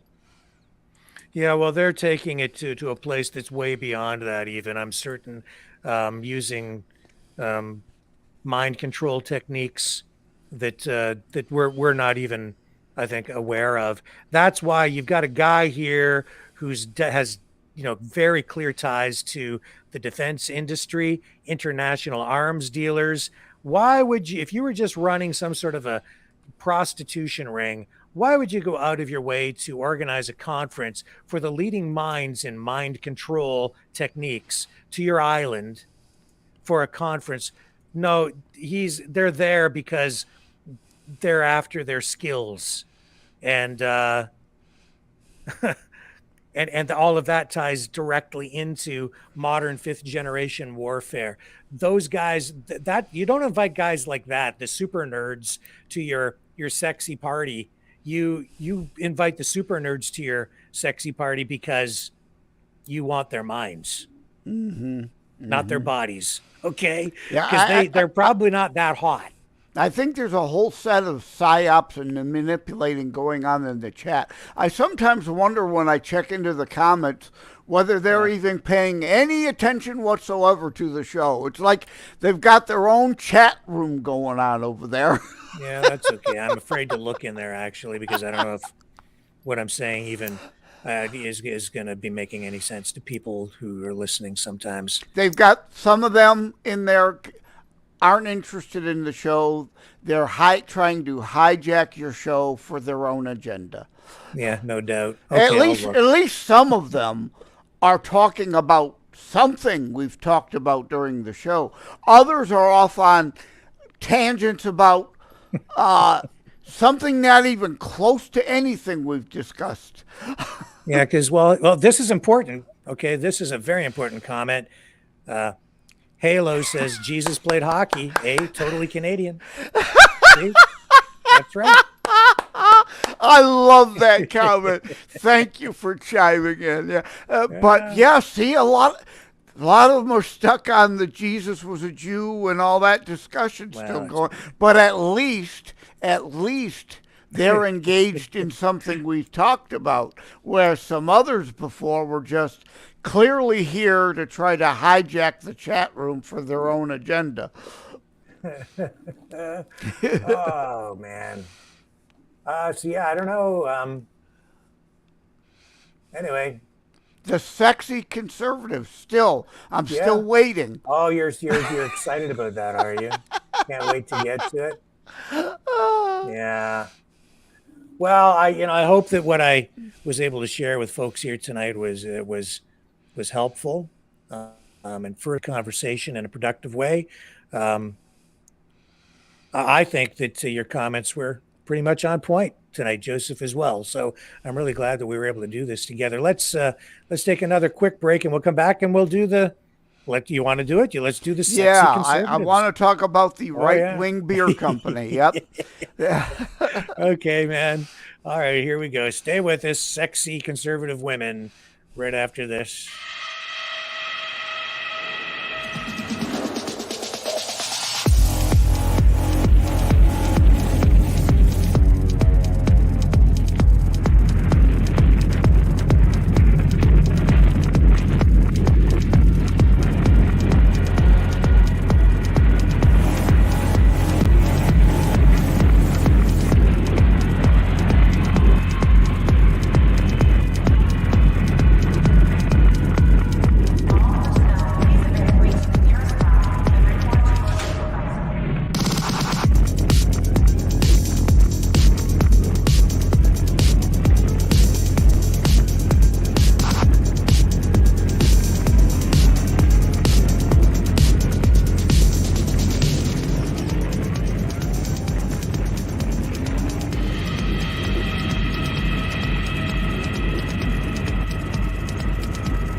Maverick News.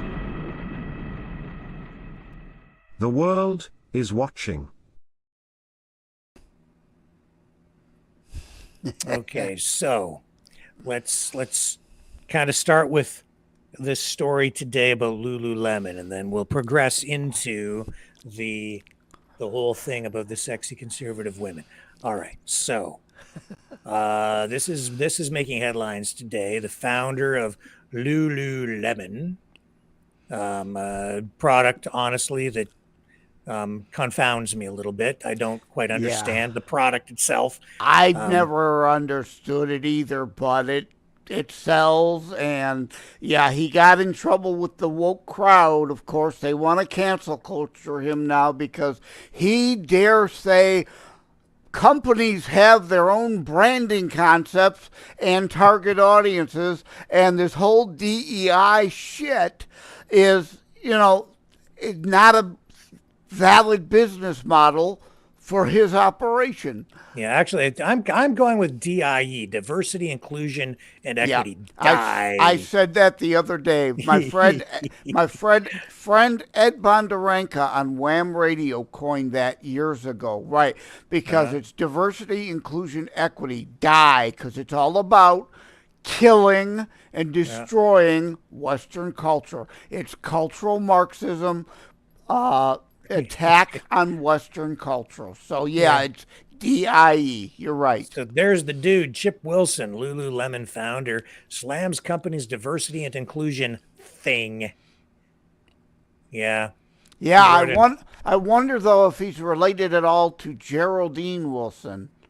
In an article published this week by Forbes, Chip Wilson shares his distaste for Lululemon's whole diversity and inclusion thing and says the people the company is using in its ads are unhealthy, sickly, and not inspirational.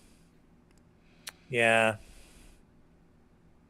Yeah. So Lululemon, like they sell those women's tights, right? The skin tight things that look like long underwear to me. Yep. And they walk around in those, and I'm like, okay, whatever, man. All right. You talk about wanting to, like, depending on your physique, I'd say that that product doesn't necessarily bring out someone's best attributes. It can whatever. Oh, it does some, but others, it's like, oh my God, please, why are you leaving your house with those on? To me, it looks like underwear, but like or pajamas, skin tight pajamas. Yep. But I personally would not be inclined to walk around wearing stuff like that if I was a woman or a man. Yep. Well, my ex-wife never had any of that stuff, but she had a nice body, and I would definitely have not minded if she wore them. So, yeah. Because, some people that guy had to step down as the head of the company, because of political correctness and getting hammered, right? Yep. But do you think do you think we're kind of coming into a moment here where the pendulum culturally is beginning to sort of swing back a little bit? Yeah, I mentioned that last time. The cultural pendulum indeed often does swing both directions and usually goes to an extreme, and then people revolt and try to swing it back. But for those in the audience who say, oh my God, a guy that wrote a book about being Christian is talking like that, well, I may be old, but I am still male and still alive. I do love the female anatomy.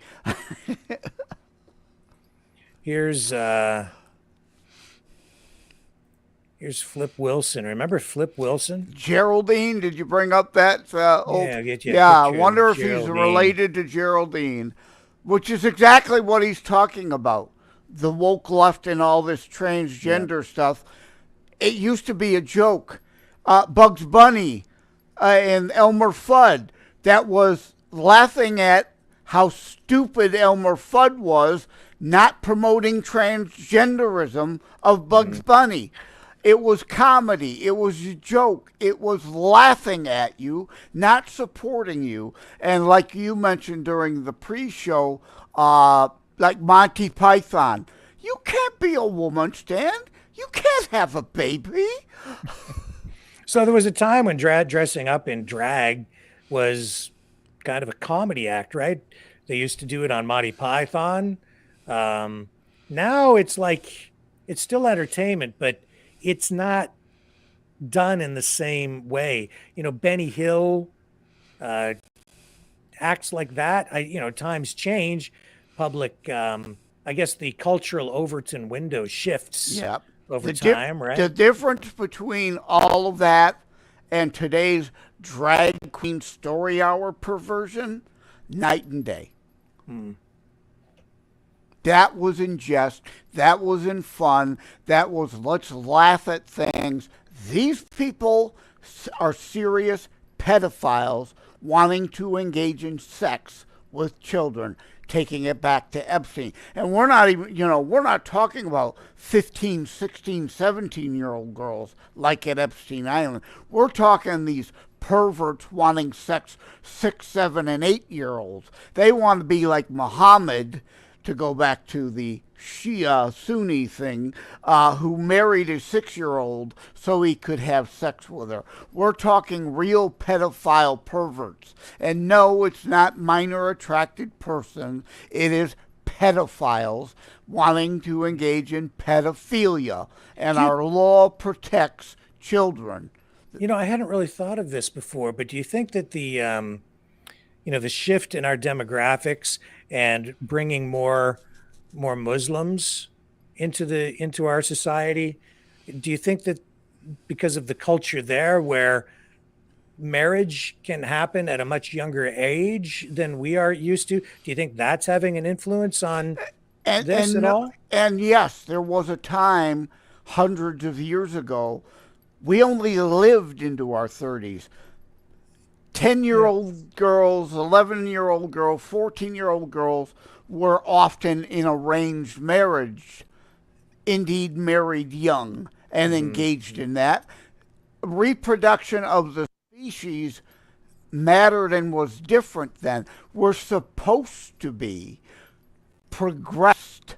The left loves that term progressive, but they're not. They're regressive. They want to return to those times. We're supposedly more civilized now, and we live longer, so we want to protect children and let them be children and away from all this adult stuff until they're 18. But the left doesn't want that part of Western culture and civilization. They want the perversion and immorality. Yeah. So conservatives push back on this stuff. I will say, interesting thing, conservatives are conservative. They tend to be Christian. But there's this new calendar out called, it's for an ultra-right beer company. And they have created this Real Women of America calendar for the new year. And that's a play on the old, it's a shot at Bud Light. The old Real American Heroes ad, remember that? Yes, Real Women of America. That's a direct slap at Anheuser-Busch. So $25, and the women featured in this are, one of them is Riley Gaines, and I think she swimmer. I think she's very sexy. I wouldn't consider her gorgeous, but there's different categories of beauty. Also, I break that down to separate. Right? There's because we all have beauty in the eye of the beholder, as they say, right? There are different categories. There's a lot of women we could all agree, drop dead gorgeous. We would put them in that. But think of the two Emmas, as I like to put it. Emma Stone, who I consider in the intriguing beauty. But when you think of Emma Stone, I think of Gray Aliens. It's like she's got eyes that are way too big for her head. So she's not the usual structural beauty image and, format that we're used to. But yet, I think she's very beautiful. I consider her intriguingly beautiful. And the other Emma Watson, who has that short haircut, perpetual youth thing going. I call her in the terminally cute category, right? There's different kinds of beauty. And Riley Gaines, I think, is not drop dead gorgeous by any means, but I definitely would consider her a sexy woman and right for this match. I've met her several times when she was in Michigan stumping for Tudor Dixon for governor. So I was happy to get a chance to meet her. And she's every bit a great person and as lovely mentally and physically in person as she is on TV. Yeah, and I'm sorry, folks. I don't know. We may have frozen up there. I froze up here on my computer. I don't know if we were still rolling. Hopefully we're still able to hear not. Joseph. Oh, okay. Can you hear me, Rick? I can again now, yes. Okay. But I zoned out there? Yeah, just absolute, problems with the internet here for a number of weeks now, and I just can't really seem to quite get it figured out. So are you ready for your sneak peek of the conservative dads, Real Women of America? Drum roll, please, right? Yeah. Oh, there's a sneak peek. I don't recognize who that is. Do you know who that is? No, I don't know. Yeah. So some people, on the conservative right are upset about this. They say that it's demonic. At the same time, this is also generating criticism from the left, and specifically I did see a video that was very critical of this, of the right, from the Young Turks and Chunky Yogurt. him again. Who cares what he has to say? Of course they're going to. Again, that's hyper-partisan bullshit attacks. No conservative women I know would have an issue with this because we understand what women actually are. And we as conservative men admire females. We're glad they're here. It's interesting how people on the left kind of view this. When it comes to anything sexual, I've noticed, and this goes back, but we're the prudes, right? It's like anything sexual. People on the left tend to get a pass. It's like because they have no morals anyway, so it's like, well, we don't care, so you can have sex with anybody you want if you're on the left, but if you're on the right, you're held to this much higher standard where you're not supposed to be sexy. And if there's any expression of human sexuality, such as this by a woman, right, then they end up being criticized, and they're saying you're being hypocritical. No. Right. So here's the red-headed libertarian, right? And, I can't get a good look at her. The guys from the Young Turks were saying, well, what is it? What is it? Like there's a cross behind her. Right? There's Josie. Yeah. Right? As if religious people don't have sex. Right. So I'm like, well, so what? This is an expression. You know what it is? This is why they're upset. It's because it's an expression of heterosexuality, I think. Bingo! You hit the nail on the head. What prize has he won? Well, yeah, I mean, that if this were gay sex of the right, if the log cabin Republicans had the calendar of the sexy gay males, they'd probably be all for that. That'd be okay. And I've got no problem with the log cabin Republicans doing that if they want.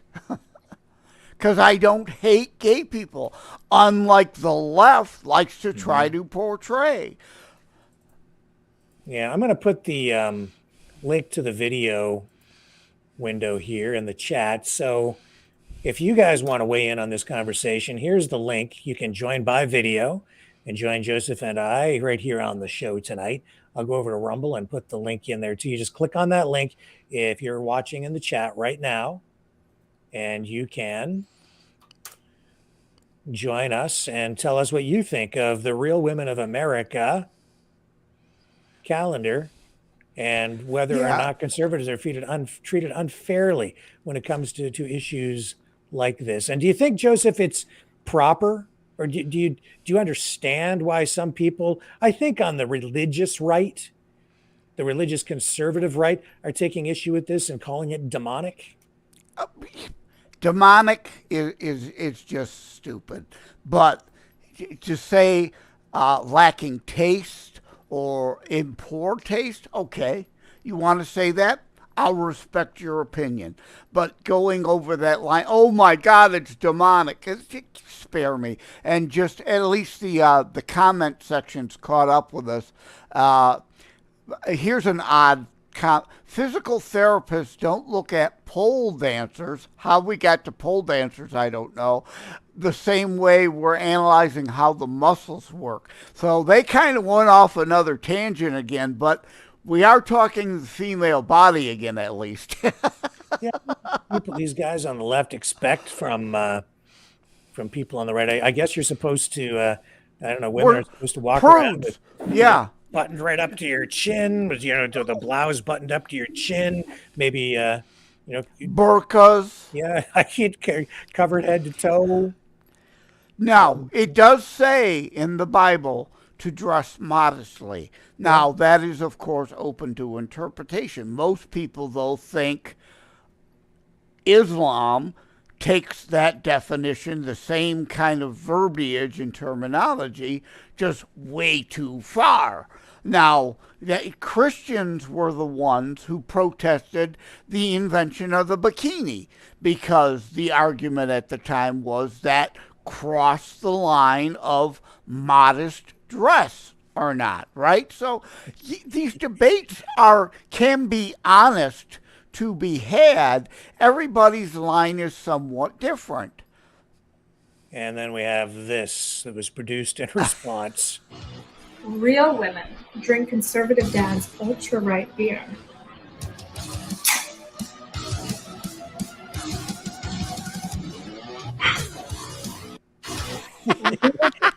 Conservative dad's ultra-right beer.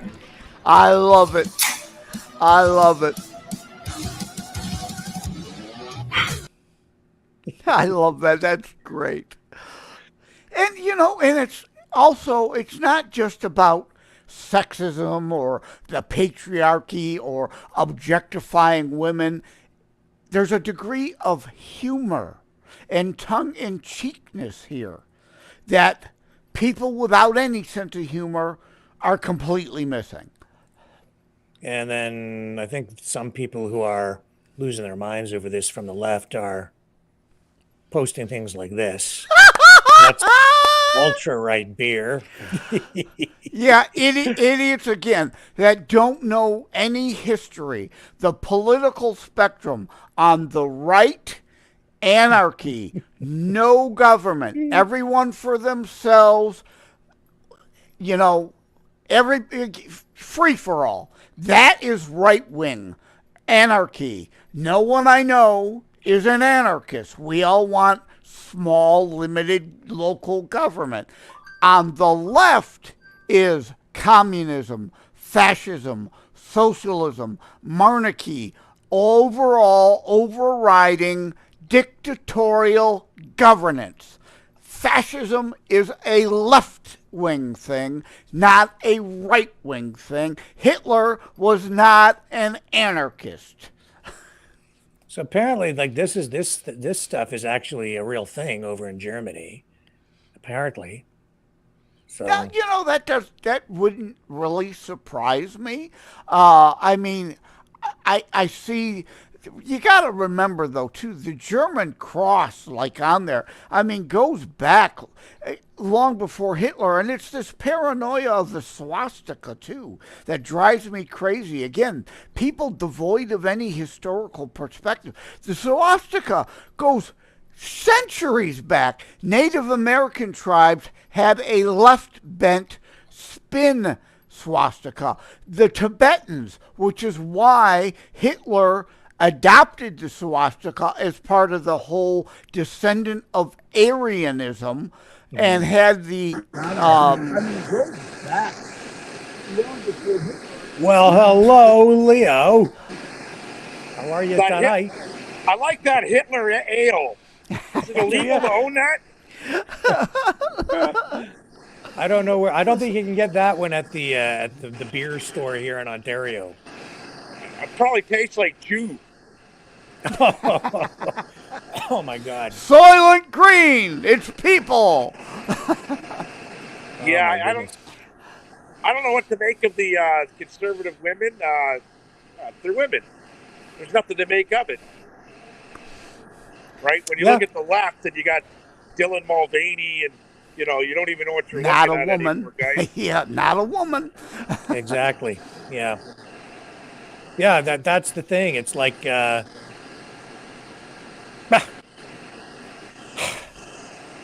everything has changed, man. Like because now Monty Python and dressing up in drag for comedy, that's politically incorrect. That's going to get you in trouble. But I'm sitting there watching primetime television with my dad over Christmas, and there's that whole drag show, whatever it is is it CBC that runs that? And I'm like, what the hell is this? And I think Justin Trudeau was on that show at one point. I'd never actually watched it before. Like burlesque dancing with trans guys, and this is prime time, man. It's like a game show kind of a format or whatever. Apparently, he was on that show. He missed the Canadian Remembrance Day to be on that show. Yeah. priorities, man. You got to pander to, Remembrance Day. So that's all okay now. It's like everything is upside down. But if you produce a sort of a soft, sexy, conservative calendar with a bunch of conservative women, conservative personalities, women who are prominent, that's wow, that's shocking. Yeah. Did you see Chappelle has got a new Netflix special out, and of course the left is going crazy because he makes another trans joke. He says, "I'm not going to do trans humor anymore. Basically those people are too uptight. I'm going to do all disabled jokes because they're not as organized." And Madison Cawthorn, the former representative, patriot, whose legs were not amputated, that's Joey Jones, but Cawthorn's in a wheelchair, was at the show, went backstage and met with Chappelle and said he loves that Chappelle calls Cawthorn out by name and makes fun of him because we've got a sense of humor. Chappelle's a genius at what he does, and it's funny. New Year's Day or New Year's Eve, they dropped on Netflix a bunch of them, and I started watching the show you're talking about. I watched it all, and I was on mushrooms when I watched it, right after Rick's show. And it was pretty funny because he made a lot of sense, even going back to the shootings in the schools. Okay, and he started talking about how in America it's so insane in the schools that they have training for the kids. Okay, and they take training for potential school shooters to come in, but little do they know that one of the kids that's in the training is going to be the shooter. So he knows where everybody's at the end of the day, where they're located. It's just insane what's going on in America. And Dave Chappelle sees right through it, right? He's a Muslim, by the way. Yeah, we talked about the gun-free slaughter zone insanity earlier in the show. Yeah. Any thoughts? You didn't really get a chance to weigh in too much on the Epstein stuff. Any other thoughts on that, Leo, tonight? It's all smoke and mirrors. I want to see the videos. Well, I don't want to see the videos, but I wouldn't mind seeing the videos of Stephen Hawking for sure. just to figure out the logistics of it, right? Yeah, that might be a bigger seller than Kim Kardashian giving a header. Yeah, we want to understand the physics of it. For a Stephen Hawking joke? I know. Well, I said it. David Copperfield's a fake because if anybody could have made his name disappear off the list, it would have been him. That's funny that you mentioned him because during the show, I mentioned Copperfield. It's like you read my mind, Leo. We're headed down some strange times. And like you said, and you made a good point about it, Rick, it's all Jewish names at the end of the line or at the top of the line. Mm-hmm. Right? Epstein, Weinstein, Bernstein. Yeah, but I just want to caution people. I think that's very misleading. Don't stop there. It's not. I guarantee you that is not the answer. Yeah, when you look at the list of names, it's wild, right? It's like who's I don't know, if it looks like a dog, walks like a dog, barks like a dog, it's a dog. Yeah, well, this dog's on a leash. And as I just pointed out in the show, man, it's not just the Jews. It certainly is not. And you take that link and you start going up, you just follow the money. And then you're seeing that it's not just Jews. It's a different scenario than that. These guys are just used they're just tools. Epstein was not the kingpin. He was a tool. He was being used. For sure. Yeah. For sure. Yeah, You know, and yeah, Leo, you need to watch the whole show after work. The playback. no, I watched it, but that made a lot of sense to me. Behind who do I think's behind it? Could be China. Yeah. Well, I think it's oil money in this particular case. You know, you look at his business associates and it's international arms. Israel plays a role in all of that for sure, because there were arms going back and forth. But Epstein also has ties to Iran, and had ties to Iran because of the Iran-Contra scandal. And again, you know that one name that keeps popping up over and over again, Adnan Khashoggi. Every time I turn around and I'm looking at any of these big stories, the Khashoggi name keeps popping up. Yeah. And that's Saudi. Yeah, it's funny how you connected that to Princess Diana and all that crap too, right? Yep. And Bin Laden and all of it, right? So I was paying attention, guys. Well, that definitely proves that you were. Definitely. Yeah, I've never heard of the guy before till tonight. Mm-hmm. Yeah, it's it's super important name. That guy's was connected for decades to all the top people in U.S. government. Arms dealer. That guy's an arms dealer, and that is one of the keys to everything. And then you link it over, and that you may recall Jamal Khashoggi, the journalist. I think it was the Wall Street Journal that guy worked for. Was it the Wall Street Journal or Washington Post? I don't remember, but that just goes to show why you've got to tune into Maverick News. You're going to get things here you're sure as hell never going to get in the media. We go deeper down the rabbit hole. Yes, Washington Post. And I feel murdered by that like Saudi Bugs prince. Bunny tonight. What's that? I feel like Bugs Bunny tonight. You took me down all that the rabbit holes. Yeah. No, that ain't so much a rabbit hole. That's real reality, man. That is the reality of today's and yesterday's geopolitics. This is about money. It's about arms deals. It's about influence. It's about power. It's about blackmail. It's about all the marbles and nuclear, control of the United States, the most powerful nuclear power on the face of the planet. Well, it's funny that they came out with this list because I'm not going to say we're on the eve of it, but America may be on the eve of a civil disruption, okay? And they came out with this list to infuriate people and make them even angrier. Yeah. Well, both sides will attempt to use it as a cudgel against the other. We're already seeing that. Like the admitted commie who was going on about Trump. Still, even though the documents clearly state he was never on the island or on Lolita Express. He was on a plane with Epstein from Miami to New York.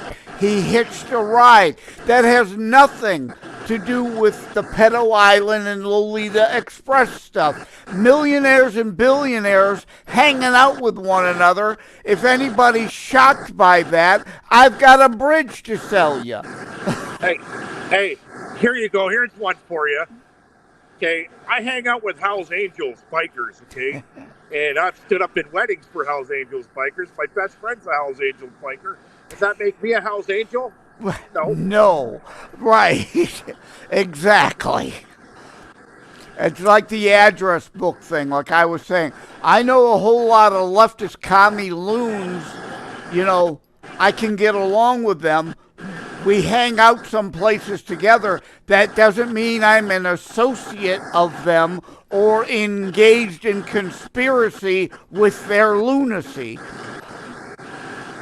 Exactly. Yeah. I believe me, I don't think Stephen Hawkins in his wildest dreams was having sex on Epstein Island. Okay. A lot of people are getting brushed. Now, there was only, a handful of girls that came forth? 7 girls, I think, or 5 girls that came forth? Yeah, there's a whole lot more to actually come out. And again, why I keep saying what only really matters is the client list. That's where the names of actual sexual activity with minors is recorded, those are the names that matter. Well, I'd like to know if any of the girls went missing, like dead missing. Maybe one or two might become Clinton-sided. Who knows? I'm not aware. I haven't heard anything, any talk like that. Well, you're dealing with a lot of powerful people, Rick. Okay? Yeah, but I think at this point, if there had been, missing girls or murdered girls, you would think at this point, some information about that kind of thing would have come out. But no reports of that. Who knows? Okay, I'm going to get back to work. I'm on somebody else's time. And yeah, it's all good. Yeah, I need to get out of here too because I haven't had dinner yet, and the eatery closes at 9 o'clock. So I need to get my butt over there for dinner. And we are going to wrap it up here. Thank you very much, Leo. Thanks, guys. Nice seeing you. Good to see you too, man. See ya. Yeah, so that. Well, that noise in the background there, though, is. Yeah, he works down there at that tool and die shop, and he dials in from there quite often, and sometimes there's some pretty cool stories to share on the shop floor. So that's great. All right, so any final thoughts tonight, Joseph, as we wrap up? I'm hungry. That's my final thought. Yeah. Well, those. I'm getting to the point of being hangry, right? Those conservative women, they'll have that effect on you, right? Yeah, I'm hungry and horny. It's not just that. It's I saw that what was it, Josie, the redheaded libertarian?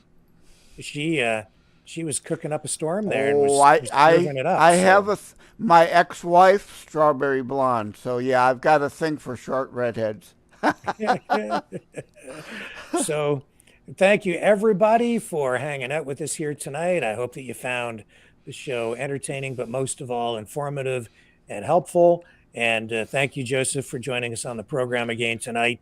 Glad we could finally have that conversation about the Epstein documents. Again, if you want to download those documents, you can do so at mavericknews.ca. Click on the tab at the top called Top Stories, and you'll find 2 document dumps in 2 stories. Just scroll down to the bottom of each story. You can download all those documents for yourself and assess for yourself in full.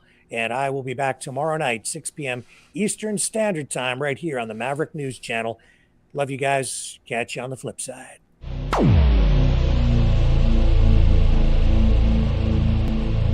This has been a Maverick Multimedia production.